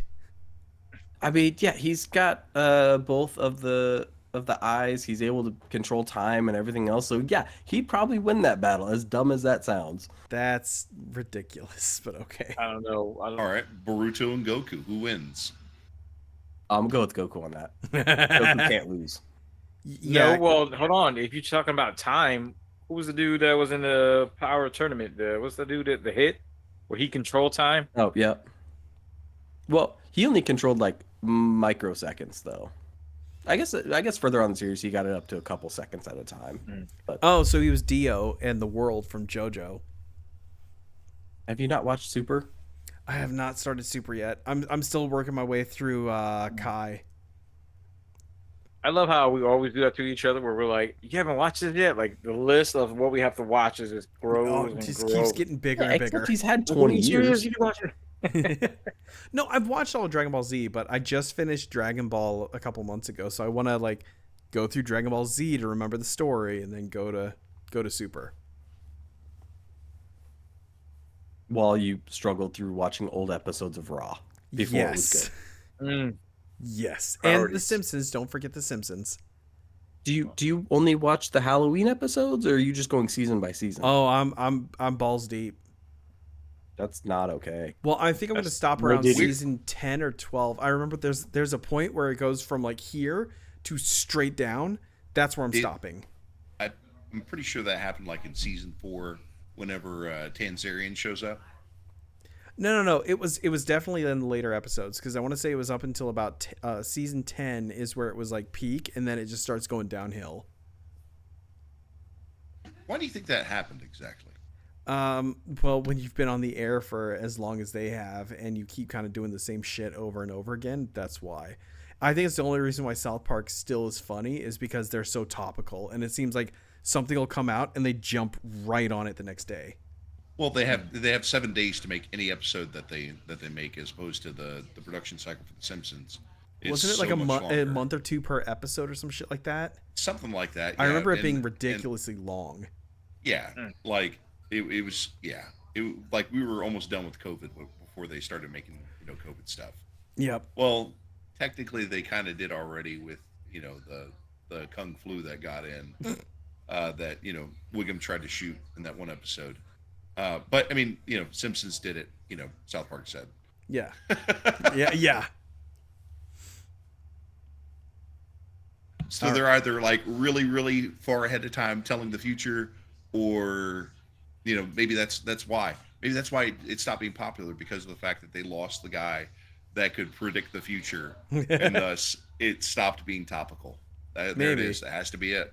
Maybe. It's like they got Trump and they're like, well, fuck it, I'm gonna quit. All right, boys. Well, you can keep going, but I'm gonna head out before I screw up my throat any further. All right. All right, later, y'all. Later, dude. All right, man. So, Rico, What's what up, do you want to talk about? man? Okay. Yeah. Well, I mean, going back to the movies, I would just say, as far as The Beekeeper, is one thing and no, I didn't shave my head because of that, but I would say that Jason Statham's hat game is strong, the same as Cam Newton's when he got in that fight and the hat never fell off. Of David Ayer's movies, I actually like this. There were some comical points in it, where his replacement came to go after him, and I don't know why they wrote her character like that. She was very colorful, like her outfit. And that fight didn't take that long. I was like, oh, okay. You replaced him. I figured you'd be you'd be more of a challenge. But I mean, that one I guess was pretty good. I'm hoping they make a part 2 to it because the way I won't get nothing else out of it, but you'll see how it progresses. Like it kind of remind me of the game Division. I don't know if you guys ever played that game before. I played a bit of 2. So with Division 2, it's essentially, well, at least with Division, a disease goes basically a disease or something that was created goes out, kills a bunch of people, and basically everything starts to break down. The Division is a civilian organization. Some I think have military background, some of them may not, but basically they're trained that when stuff goes down, they go in. Mm-hmm. And so basically that's how the game goes. Is you're a Division agent, you create your own, your builds and everything else like that, and basically you're trying to establish order. And as you go to Division 2, it gets a little bit more into the weeds of the lore and everything else like that. So with the beekeepers, it's essentially is that they're the outside people that nobody knows about. Like, I don't even think the president knows about it. Like, even there was one guy who worked at the CIA, and he's like, I know of programs. And then there's programs that I don't even know of. And I've been working with I worked with the CIA for 35 years as his director, whatever. So it kind of puts some relevance into the whole beekeeper mythos. Mm-hmm. Like, I mean, it's like, in a way, it's like John Wick without all the bodies. Okay. Because he doesn't go out his way to kill anybody. At least the good guys. Like, he even tells you, like, hey, I know you're doing your job, you're an FBI agent, but you're gonna have to let me go in. And that was the one funny thing about it, was his confidence in everything. He just walks up, like, yeah, we're looking for this guy. He just walks up, hey, so I'm gonna go in this building, and they just take a minute, and they go like, oh crap, this is the guy. And then he's like, look, we don't have to do this. Let me just go in there, do this real quick, and then I'll come out. And they're like, no. And then he fucks him up, doesn't kill him, and then he goes in there, does what he does, and then comes back out. And again, it's one of the magic bullet kind of things where they can't kill him with a bullet, and he's not really shooting any guns at all in the movie. He's just using his hands. And that fucking Spartan kick that he does to everybody, which is like very powerful. I mean, it just comes out of nowhere. I'm like, gotta be talking. Next, kick. I'm like, oh damn, dude, you got kicked in your chest. But yeah, check it out. Roadhouse. On Prime. I gave it a 6 out of 10 because the way they went with it was, don't go in there thinking it's going to be Patrick Swayze's Roadhouse. Okay. That's what I was telling you. Patrick Swayze, rest in peace. He had a smoothness with. I'm not saying Roadhouse was the original one didn't have its faults. No, the original was a 6 on 10 too, but it was a different kind of 6 on 10. Yeah, it had that 80s smooth vibe, whatever. Patrick Swayze played a mysterious guy. You don't know. When you brought in, you don't know too much about his character. There was something in his past. He has what's his name though? You have his friend. I want to say his name was Sam Wilson, but that's not his name. Sam Elliott. That's who he is. Where he's like, hey, me, like, he comes in there, hey, mijo, what's going on? Like, he won me over with that part. But so you had a at least in the original Roadhouse to me, you had a character that you don't know too much about. You know that he had somewhat of a violent past, and that now he's kind of turned his life over to where it's like, I'm still doing this job, but violence is not what I'm trying to do. I'm going to try to talk the situation. And you see that in the progression of Roadhouse, at least, where he's telling everybody, hey, take it outside. And once he's outside, he literally goes back into the bar, and now you're outside his bar. He did what he had to do. With this one, Jake Gyllenhaal, I guess, tried to do it to where he's trying to bring the story more to a modern day era, or whatever you want to call it, Gen Z or whatever. Where he's somewhat mysterious. He's a UFC fighter, but they don't go too much into it. Something happened, but you don't know into it. So if you're looking for stuff that was in the original Roadhouse, far as what people said or how he did, that doesn't happen. And so essentially the root is that he's recruited to go help a lady who got a bar from her uncle, and somebody wants her property on that one. But it's not like, I feel like with the original Roadhouse, you did have a certain excuse language, like, whose dick is bigger? Because you have the old guy that came back. He was a veteran, came back to this town. He revitalized it, put the money in, and so now he looks at Patrick Swayze and he's like, "Hey, you're bucking." It's the old bull, young bull. Like, you're bucking when I'm trying to do this stuff right here. Like again, the whole I'm not a bad guy kind of thing. And this Roadhouse, it's just to me, it's just is the right word caricature. Like the bad guy that he's fighting, the bad guy I guess he's fighting is another young guy that just seems like he's more of a brat that's trying to prove his dad wrong, whose dad's in prison over some shady shit that he was doing.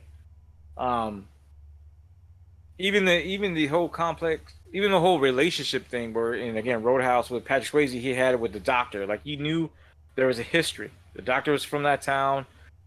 You know, the guy who ran the Howard store, his uncle. She has a history with the bad guy. There is no history with this, other than the fact that you know that she grew up in the Glass Keys. That's it. Okay. And that she has a relationship with a guy that you'll find out later in the movie who it is. But again, nothing in relation to the bad people, other than maybe a higher person. Where I do give it credit on is there is some comedy in it. But again, when Conor McGregor and Gyllenhaal is fighting, there is some comedy in it to where it's like, why are we doing these one-line kind of, like this piano's out of tune. Like, yeah, I like the song about because they're fighting on a piano. It's like okay. Well, everything has to be comedy nowadays. I mean, I think that there's no, pure action, pure drama movies nowadays. And we can all Everything's thank trying to Marvel be comedy. for that. Like, let's be fair, that was a Marvel thing because they were the ones who kind of started that, drama, laughter, drama, laughter, and it just got worse and worse as each Marvel movie came out. It's so formulaic because of the fact that, the only reason why they're making those jokes is so that you can see them in the trailer.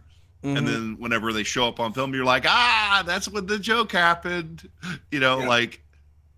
And I'm glad you mentioned that because the way they introduce, again, if I'm doing comparisons again, but not that I'm oh my god, I hate this movie. So the but you hate that movie. Henchman. I mean, it's okay. Be truthful with yourself, man. So the higher henchman, right? There was a little bit of mystery of him. You didn't see him fight or anything. You just know, hey, he's an asshole. That's it. Like you knew there was something wrong with him. Conor McGregor, when you with introduced a really to him, shitty beard. Yeah, well, with this one with Conor McGregor, that's a callback.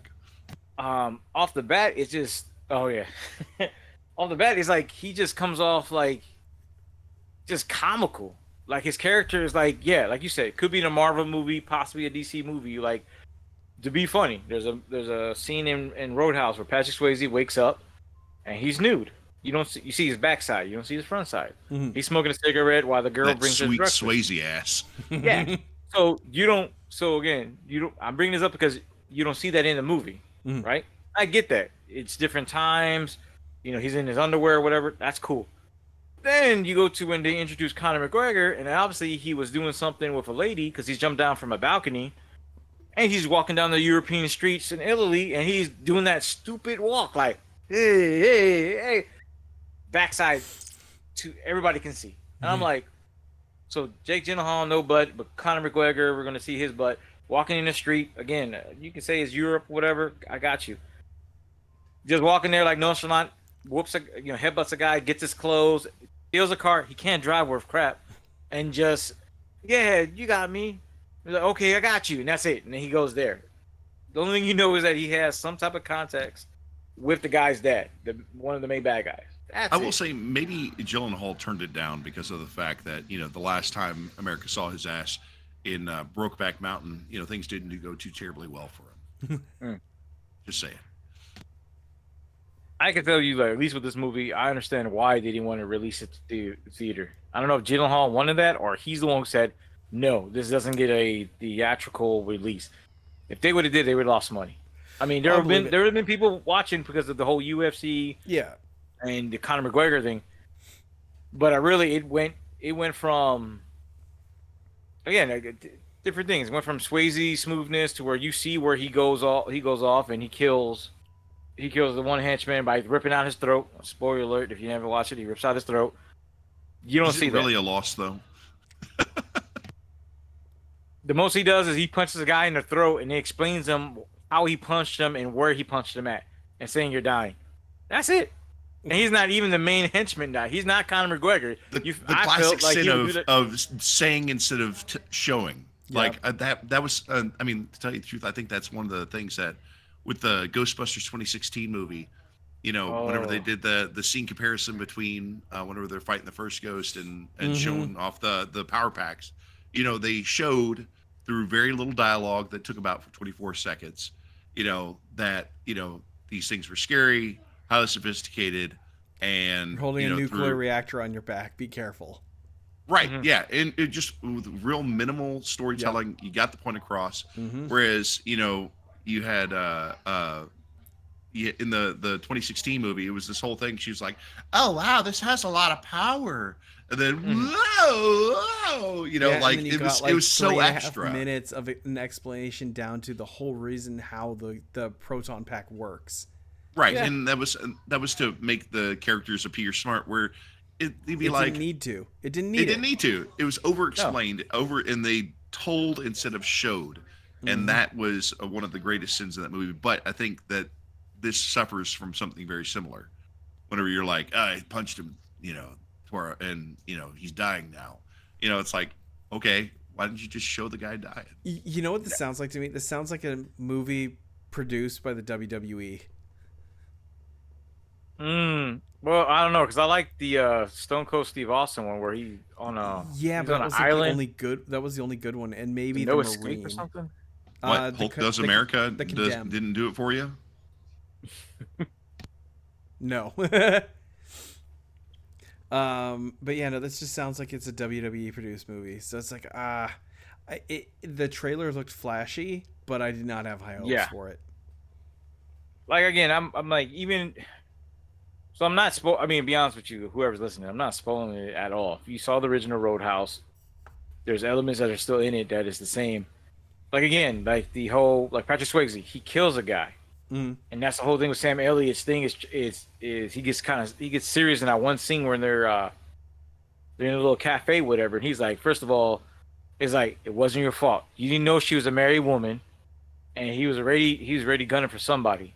So you're in the clear. That's still weighing on him. You see that a little bit with Jake Gyllenhaal, but it doesn't fully explain what happened until the end. And the junk that pissed me off was you have one of the main guys sit down with him, just like they tried to do in Roadhouse, and explains like, hey, we know what you did. And he was your friend. And I'm like, oh, he's your friend now. We've already been in the whole movie for almost an hour and a half. Now you found out that you killed your friend in the ring, but the promo shows that you slapped him in his face. So you know how to do the weigh-in? He slaps the guy. So I'm like, how do you slap if that's your friend, how do you slap him in the face and you're both going at each other, and then in the ring you lose it and you killed your friend, but there's no other context with it, and that's what's been eating him. And so it's like, it became more of a show. Again, if you're going there for action, you got it. Conor McGregor, again, like Hunter said, he doesn't. The fight scenes are okay. I thought they were okay. The CGI there's times where you saw the CGI in it. I guess because they're trying to do different angles and stuff. And then, of course, Conor McGregor, he gets all stabby, like Jake Gyllenhaal. I guess he hits that point where you make me angry and I can't cool my rage until I do something. And he gets the power of 10 tigers, and basically stabs them a bunch of times, like ha ha ha ha ha ha. They're gonna make a part 2 because somehow Conor McGregor survives, beats up everybody in the hospital. I kid you not. Go fucking watch this movie. He whoops everybody in the nurses, whatever unit he's in, ICU, whatever. And you just see a guy hit the wall. He's all bloody. You see a nurse say, "Stop him!" She has blood coming from her mouth, so he's whooping everybody's ass. And then he does that dumbass walk in a gown. Then you see his butt, and then that's it. And I'm like, so what? Now he's gonna chase Gyllenhaal because Gyllenhaal leaves this area. And I'm like, okay, 6 out of 10. This sounds like trash. I gotta watch it. I didn't hear no bell.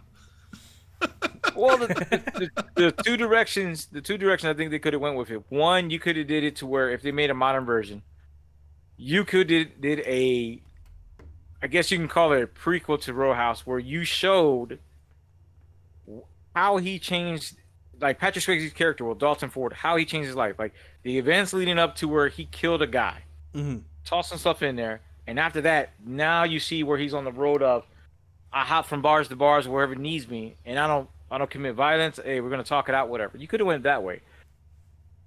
You could have took out the Roadhouse name and made your own thing. Mm-hmm. Still keep the UFC, whatever, and I think that would have been better because then again, if you didn't go without going off the Roadhouse template, again, you could have did your own thing and it'd have been, I think, a whole lot better, more received. Mm-hmm. And I mean, to me, it's just like the Big Trouble in Little China. If The Rock is doing the Big Trouble in Little China, it's like all he wrong. claims, it's going to be a shame because it's going to be a shame because again, he's going to, just like I'm talking shit about Jake Gyllenhaal and them. I mean, talking shit from a distance. I mean, we're going to fight. I'll bite you. I don't care. Do the old dick twist and the oil check, whatever. But yeah, I mean, if Rock does that too, it's gonna be the same. It's gonna be the same thing. Like you made a garbage product. Like what? Why do you got to take these classics, or at least what we hold as classics, and you claim to love this material, and then you change it to something else? Like Resident Evil: Welcome to Raccoon City, where the guy was like, "I absolutely love Resident Evil. We're being very faithful to the series.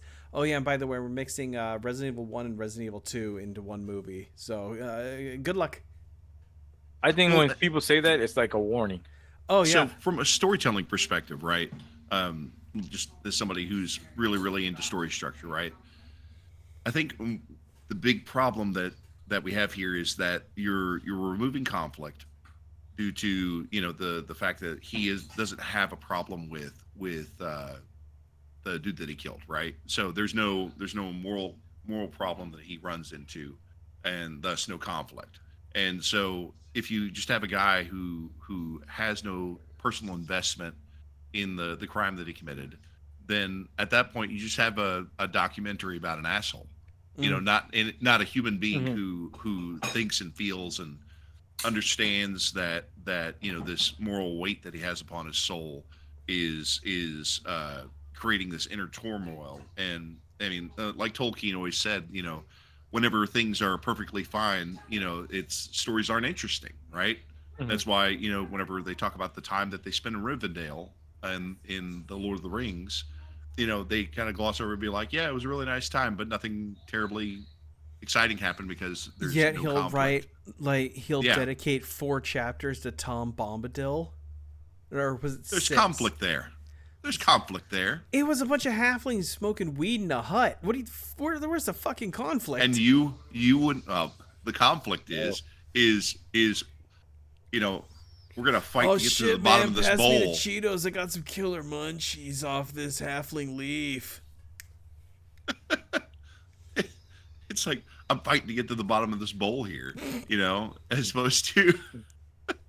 But I'm just saying, like, it's going back. I mean, with no conflict, there's no story, and therefore that's probably why. I mean, one of the I guess meta reasons why it sucks, right? Because Mary Janes don't make good stories. Star Wars. Star Wars. There you go. Yes, I was going there. Oh no. No.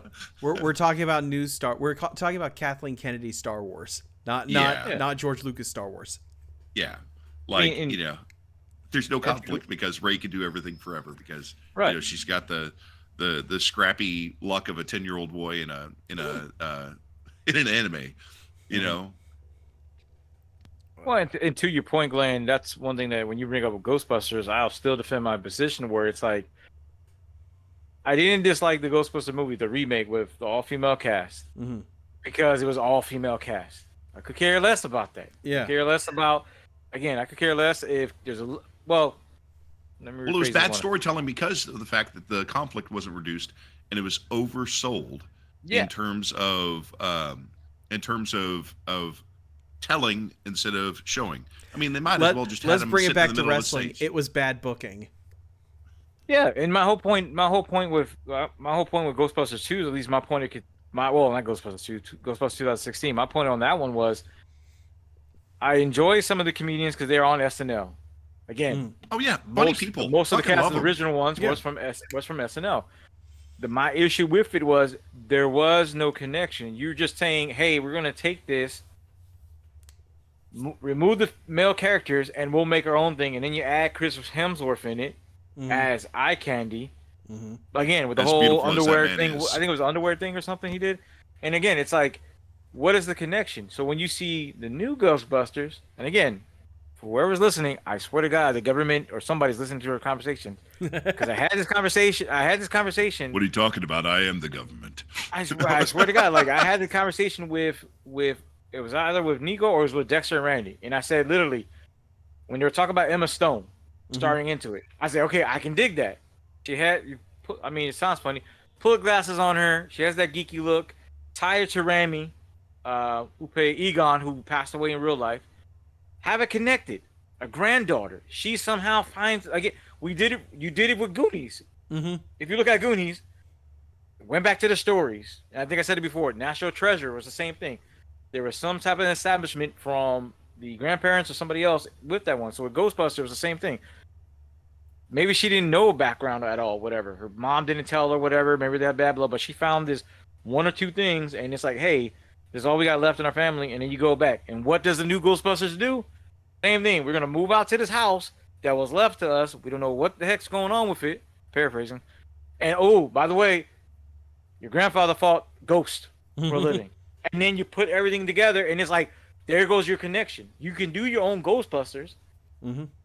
And still do, I mean, you can do Ghostbusters, but you can respect the original material and do your own thing. The soft reboot.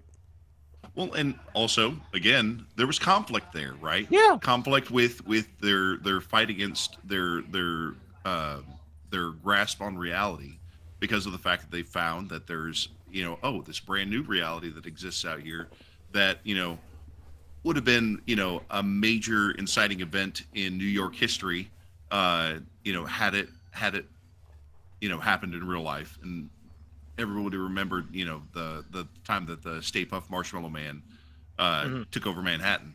But the how they could ever what was the Zool? Vigo? Oh, Vigo, yeah, Vigo. Yeah, Vigo. Yeah. Yes, Vigo. Yep. Yeah. But I'm just saying, like these huge things that were like, part of their entire lives, out in the crown jewel of America. I mean, there's a little bit of a gap there. It's like, how could you not know about this? Why wasn't this taught in history books that, ghosts are a thing? But I mean, I don't know. But there's conflict there. But what I'm saying is that, a parting, reality, because it is a story.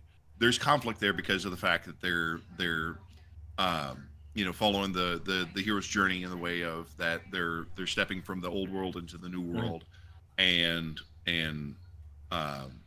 running that conflict, excellent, and that's why there was a good story there, right? There was something else I was going to mention. It was I'll remember it here in a second. Regarding conflict and story. I'll move on. Well, I mean, to your thing too is when you mention conflict, and I think that's when it comes to movies, it resounds. Like one of my favorite movies is Congo, has Ernie Hudson in it. Ernie Hudson plays a smooth, suave, maybe he's a mercenary. You don't know too much about him. You just know, or at least Tim Curry's character found out quick, like, hey, I know about you, and we can do whatever. You had a conflict where, again, you had the main corporate guy, even though his son went out here, who was played by Bruce Campbell. I mean, that movie had a bunch of people in there. Like, I'm like, dude, they had serious other TV shows. Man versus the man. Yeah. That's that story structure. Hell yeah. And it was one of those things where it's like there's a set goal of a female. One of the female protagonists is going there. She's trying to find. She's nickel and diming her way to get to where her former love interest is there, just for the sake of it, to find out what's going on. And of course, she's going there for that. And even with the whole conflict, you see how it goes about and how it turns out in the end, where it's like, she tells the guy, "Look, I just told you your son's dead. We barely made it alive from these big freaking apes, which I love. I ain't gonna lie, I love gorillas and stuff, but shout out to evolution when they have their own apes. Yeah, like it was just coming there, and everybody got their comeuppance, and it's one of the things where it's like, okay, this is how you're gonna react. Cool. What are you doing? and then actually, laser gets shot to the satellite, and it was like conflict resolved. But you had the steps of getting to it on that part. Mm-hmm. Now, did you ever read the book? The book, no, I didn't even know it had a book. Was that Michael Crichton? Yeah, just like Jurassic Park, same guy. Yeah, Michael. Who made Crichton. Congo? Yeah, man. Yeah. You would pick up the book for like $2. I'd recommend going and reading it. read. It's a pretty good book. Oh yeah. I mean, it's Michael Crichton. Yeah, so it's gonna exactly. be good. Yeah. He's the same one who did Spear. Which one? Sphere. Sphe- With Samuel underwater Jackson. one? No, this one was basically something gets discovered in the ocean. Samuel Jackson, what's that dude's name? Matt Hoffman, Sharon Stone, the dude who played yeah, it's called The Sphere. The Sphere. Yeah. Maybe. I'm not sure on that one. But on that one, the only thing else I had left was Yes, he Glenn's wrote assigned, Sphere. Okay. Glenn's assigned homework. I did. That was a real freaky music video. I think you need Which therapy one? or something on that one. Because see, this is the funny thing with me is like sometimes I watch stuff and I always joke myself like kind of like I'll joke myself like, did we watch stuff? Did my dad do the same thing? For one moment, I'm like, what the hell am I watching? Like, Are you talking about the Aphex Twin video? yeah. Because the whole point is like at first I thought it was It's like supposed to okay, be making fun of rap videos, is what it was intended to be. Gotcha. It's supposed to be like the over sexualization and like the focus on the non-personage of the chicks, shaking their booties in the music video. Is supposed to be making fun of the futility and silliness of rap videos as they were made at that particular time, and to a point still being made today. And so it's an art piece, is what it was intended to be. I pretty much when he had his face on his junk, I was like, okay, this is going. It's like almost like if I was watching it and you were here, I'm like you telling me a story, I'd be like, where are you going with this? That's how I felt with the video. Like, where are you going with this right now? He has his face on his junk. I got a mask you can wear. No. And then I saw the other one. A Much Noise by Igor. Yeah, because I'm trying to figure it out. I was like, okay, guys in a ring, you see some meat stuff, and then you have this old dude with riding on a motorcycle, with popping willies, and for some reason he's the only one who notices what's going on, and a big brain is coming. I'm like, Glenn. So apparently, it's supposed to be this man's interaction with this alien being. All the visuals that you see inside the music video, as far as the interpretation that I've gathered, is those visuals that you see are just what the alien creature is doing to this dude's brain, which is why at the music video he's all like, at the end, right? And so it's for all intents and purposes his brain melting during the music video. And so if that makes narrative sense, then there you go.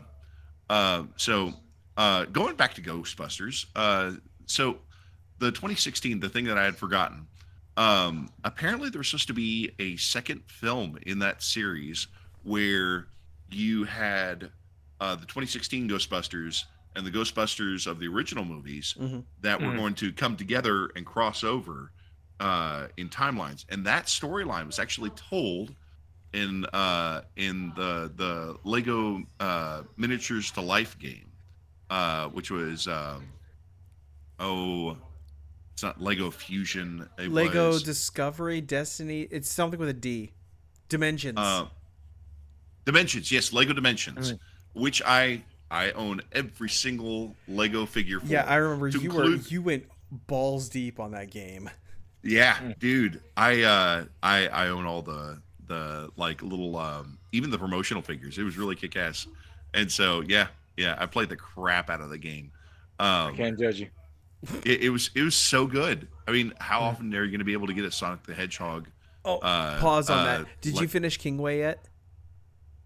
Kingway? I'm talking to Rico. Did you finish Kingsway? No. I started cool. Democracy. It's all about democracy right now. Got it. Okay, So, cool. right now. Okay, Glenn, keep going. I had to say that before I forgot it. It's democracy or nothing. I understand that.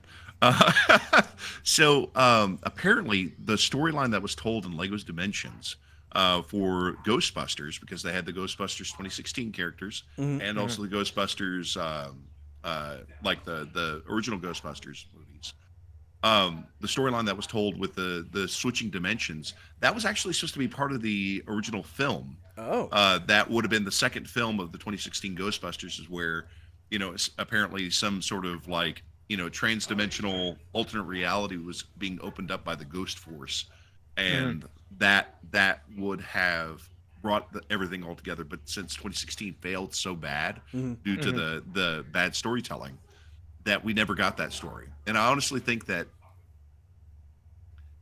had it been done, it would have been a good story for the second movie. But we would have never gotten the reboot.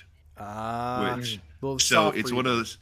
It's one of those things where it's like, which is the greater which would I have preferred, right? To have gotten the sequel, which would have been a good movie, a sequel to a bad movie, or would I have wanted the reboot, which has done so well, and really paid homage to the story and the characters that were in the original film, the canonical storyline.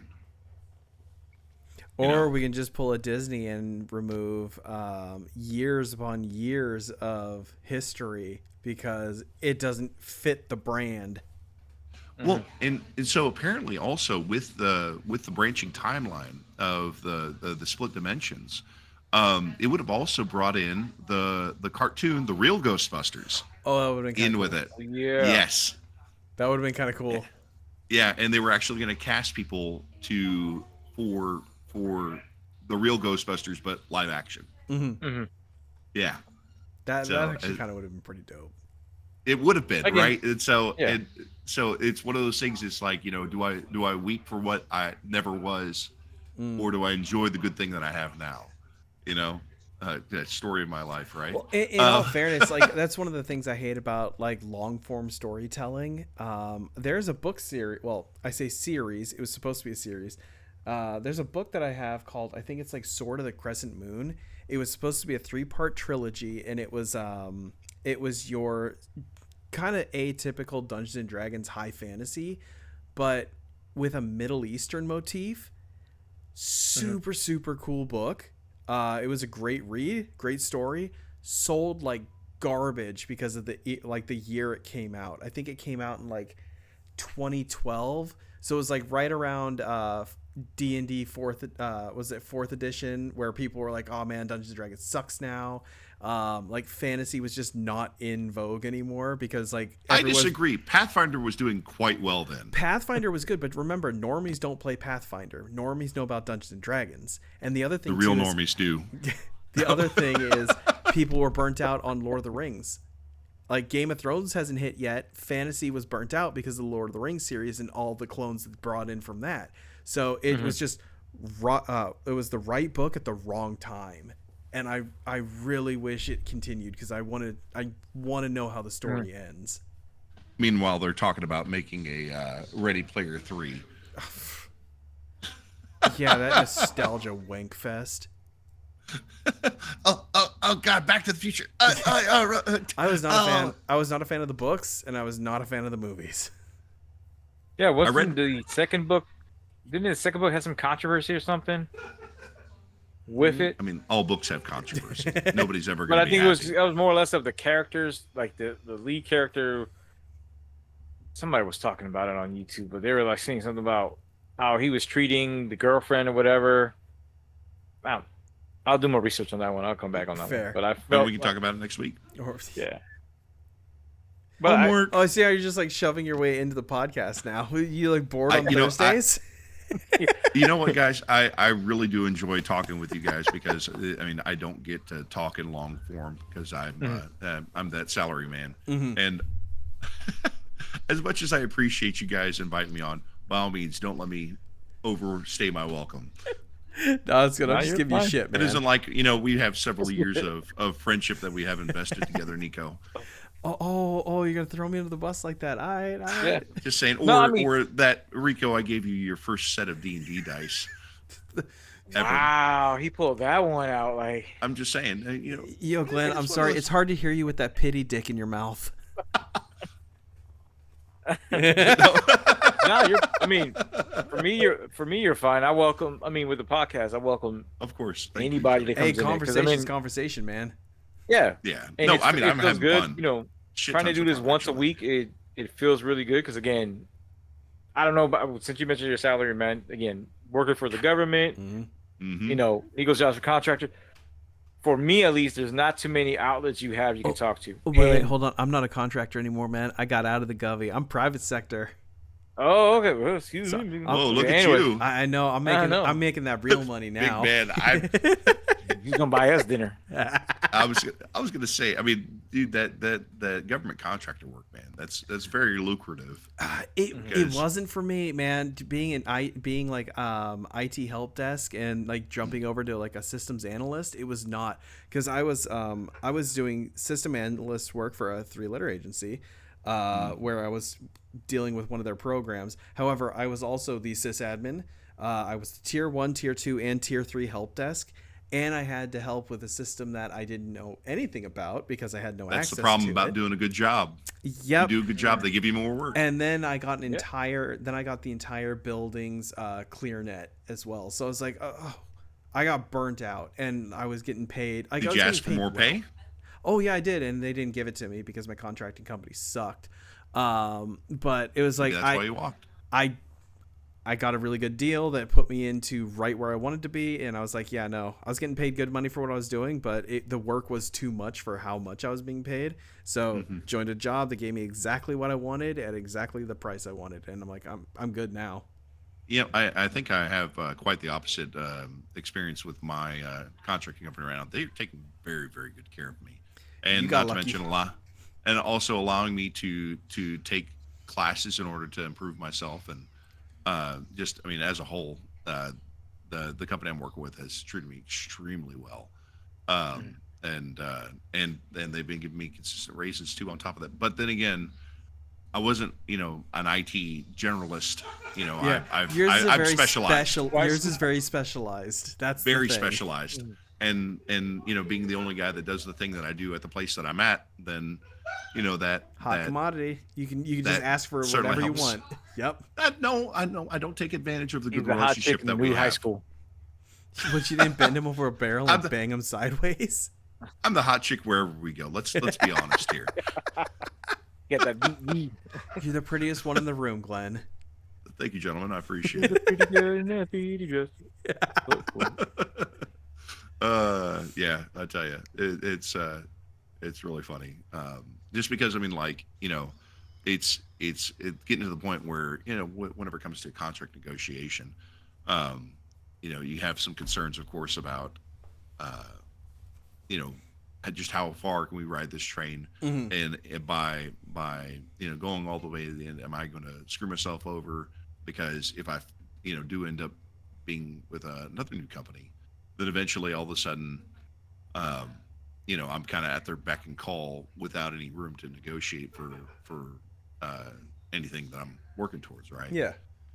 And so, I mean, I'm hoping and praying that the contracting officer I'm working with who I have a very good relationship with, will make sure that I'm taken care of. But then again, I prefer to have my hands on the wheel as opposed to trust in the Uber driver that dropped his phone. Not to say that those are the people I'm working with, but I'm saying that the possibility You don't want to is be there working with because, them. well, I don't know who the next contract company is going to be, and they might be good, they might not be good, And that's one of the problems with contract companies, because especially with the government, how often they swap hands. Like the last company I'm with, I would have stayed had the company I was with didn't protest the buyout or whatever, because like the company I was working for was doing a terrible job. We could never get a hold of our leadership, and it just kind of everything sort of fell to the wayside. And then like the new contract company that was coming in was really good. Like they were paying really good wages. They were actually trying to help the people because they had one of the other contracts in the building already. God forbid they be good bosses. You know? Yeah, right. But of course, my company had to protest, so I got stuck there. And then I was like, okay, so you're saying that I'm not going to get any growth because you guys gave me a bonus this year? Fuck y'all, I'm done. Well, hell, with my previous contract that I was working on with my previous unit, whenever we first started out, man, and the sun was shining out of our asshole. They absolutely loved us, man. They took care of us. Oh man, anything you want, anything you need, professional development. Oh yeah, man, we totally do that. Hey man, we're gonna have a drawing for some special stuff. Hey man, here's a you want a Bluetooth speaker? Here you go. You know, it was a really good Bluetooth speaker. We still use it.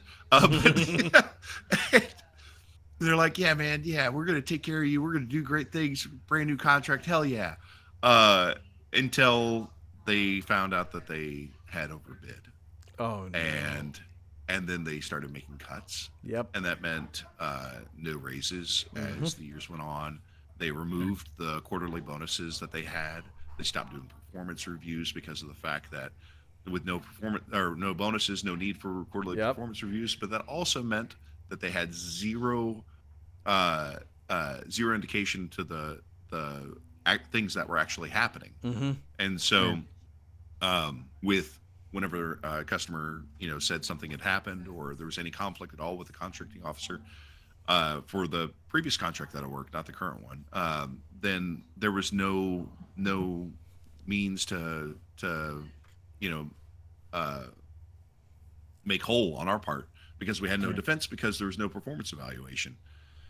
And so, yeah, we were kind of like, hey, the customer says you're doing this, so you need to cut that shit out. And they're like, actually no, this isn't the way things are supposed to be, and this isn't according to the contract. Well, and it was also the biggest contract that they had, being a small company, and so they squoze us for everything that we went for and had a lot of turnover. That's how I had some hiring experience, to tell you the truth, because I had to hire the guys after the other guys quit.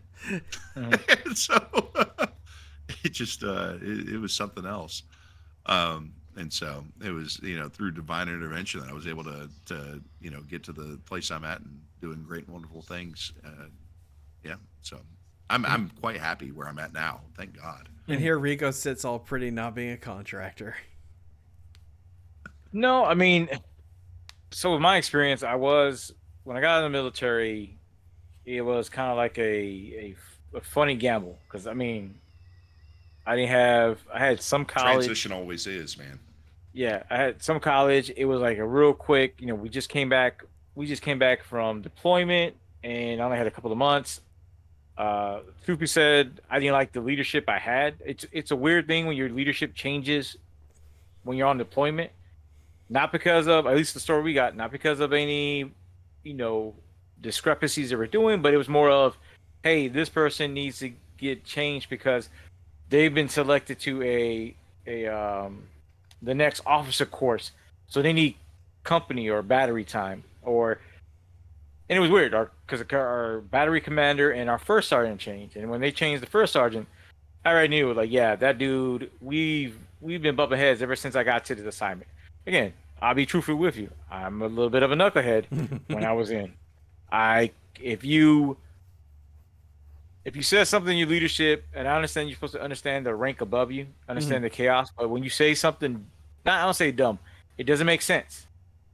My inner genetics, whatever it wants to go, why are we doing that? That's stupid. Yep. And again, being maintenance, I used to hate when it was the whole, hey, we're going to have 1600 formation. All right, everything's good, right? Yeah, everything's good. Yeah, cool. Maintenance, stand fast. Why? There's a little oil spot that's in a bay. We've been twiddling on our thumbs since 1 o'clock. Why are we, again, stupid stuff that happened. So I was ready to why get out. Why didn't you notice at 1 o'clock? Why didn't you notice it? You should know your AO. We had a platoon sergeant, and again, anybody's listening, I'm not saying the Army has its ups and downs. Every duty station, every MOS is going to be different. Hold on, I got to stop the recording because we got to rename the podcast now to hello everybody, welcome to From Green to Civilian. Yeah. The newest veteran podcast.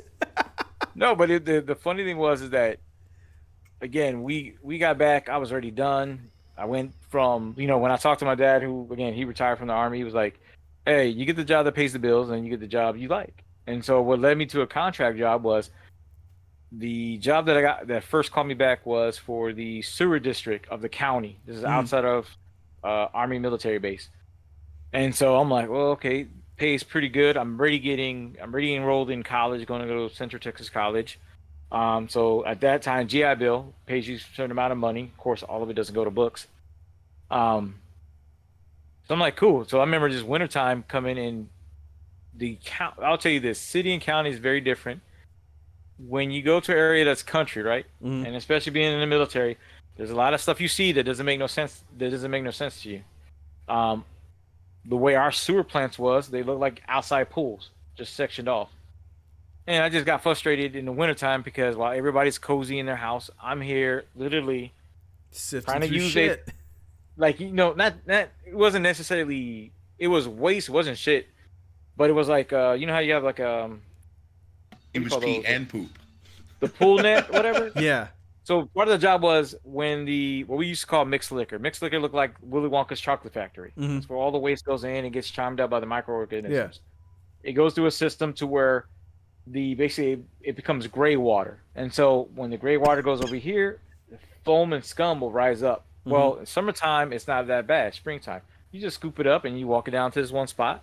And that's it. When it's wintertime, that jump becomes ice. Ooh. And so you're trying to hammer this. Mind you, the edge of platform is maybe 2 feet thick. Mm-hmm.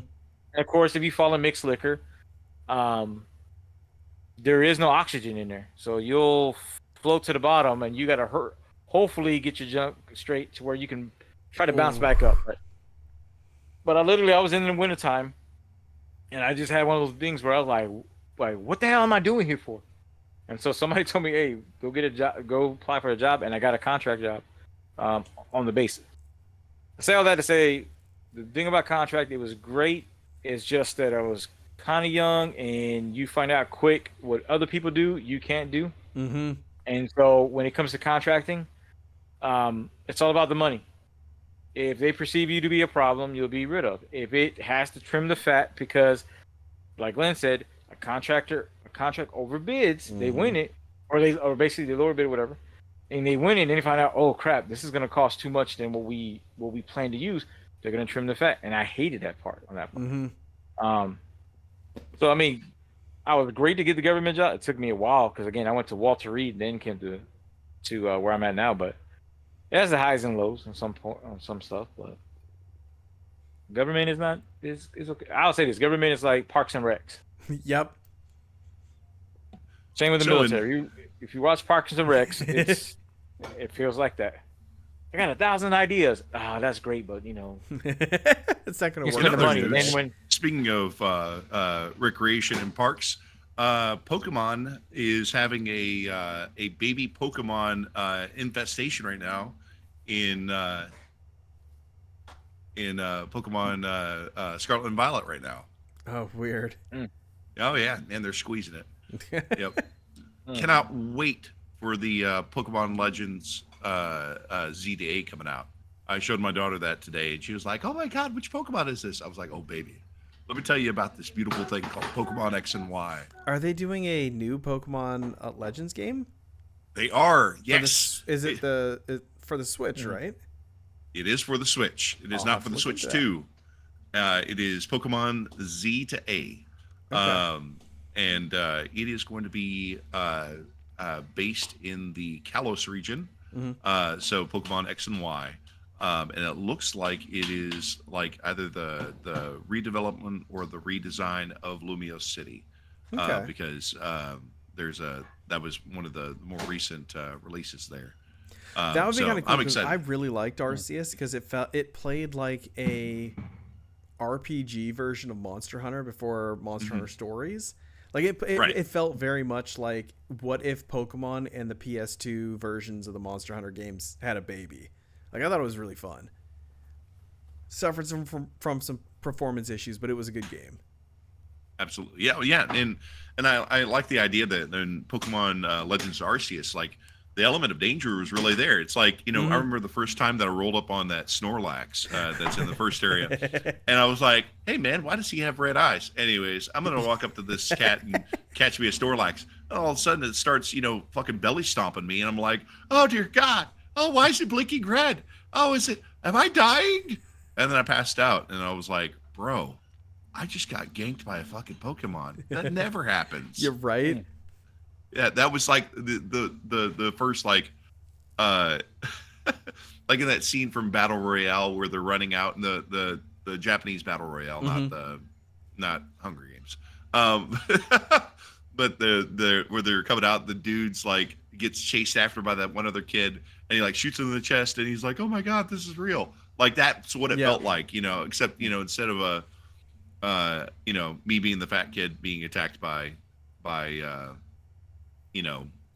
some kid with an axe, some other ninth grader. It was me being a fat guy being attacked by another fat guy.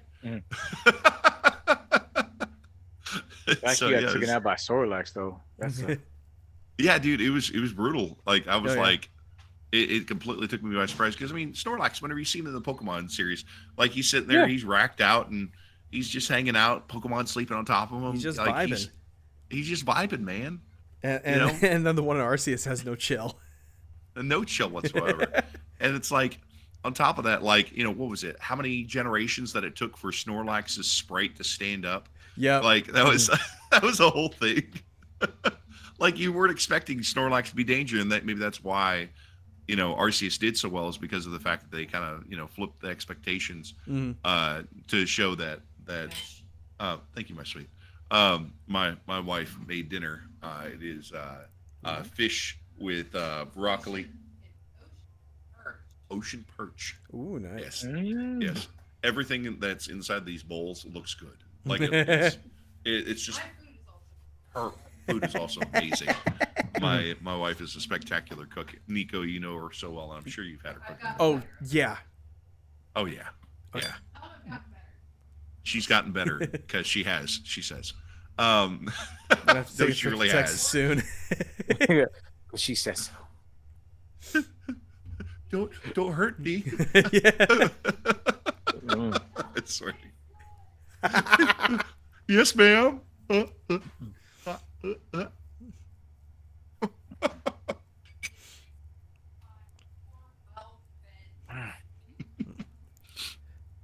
that's You want to come over and say hi, sweetheart? Yeah.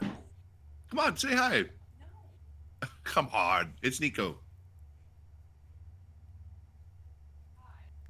Oh, just say hi, Chrissy. You're on camera. Hey. I don't want to be bothered. Yeah, so I'm gonna call it. It's getting kind of late. Yeah. Of course. Yeah. Good night, gentlemen. Thank you so much. I appreciate you letting me back on the show. No worries. And for everybody who's watching, all one of you, take it easy and have a good one. Peace.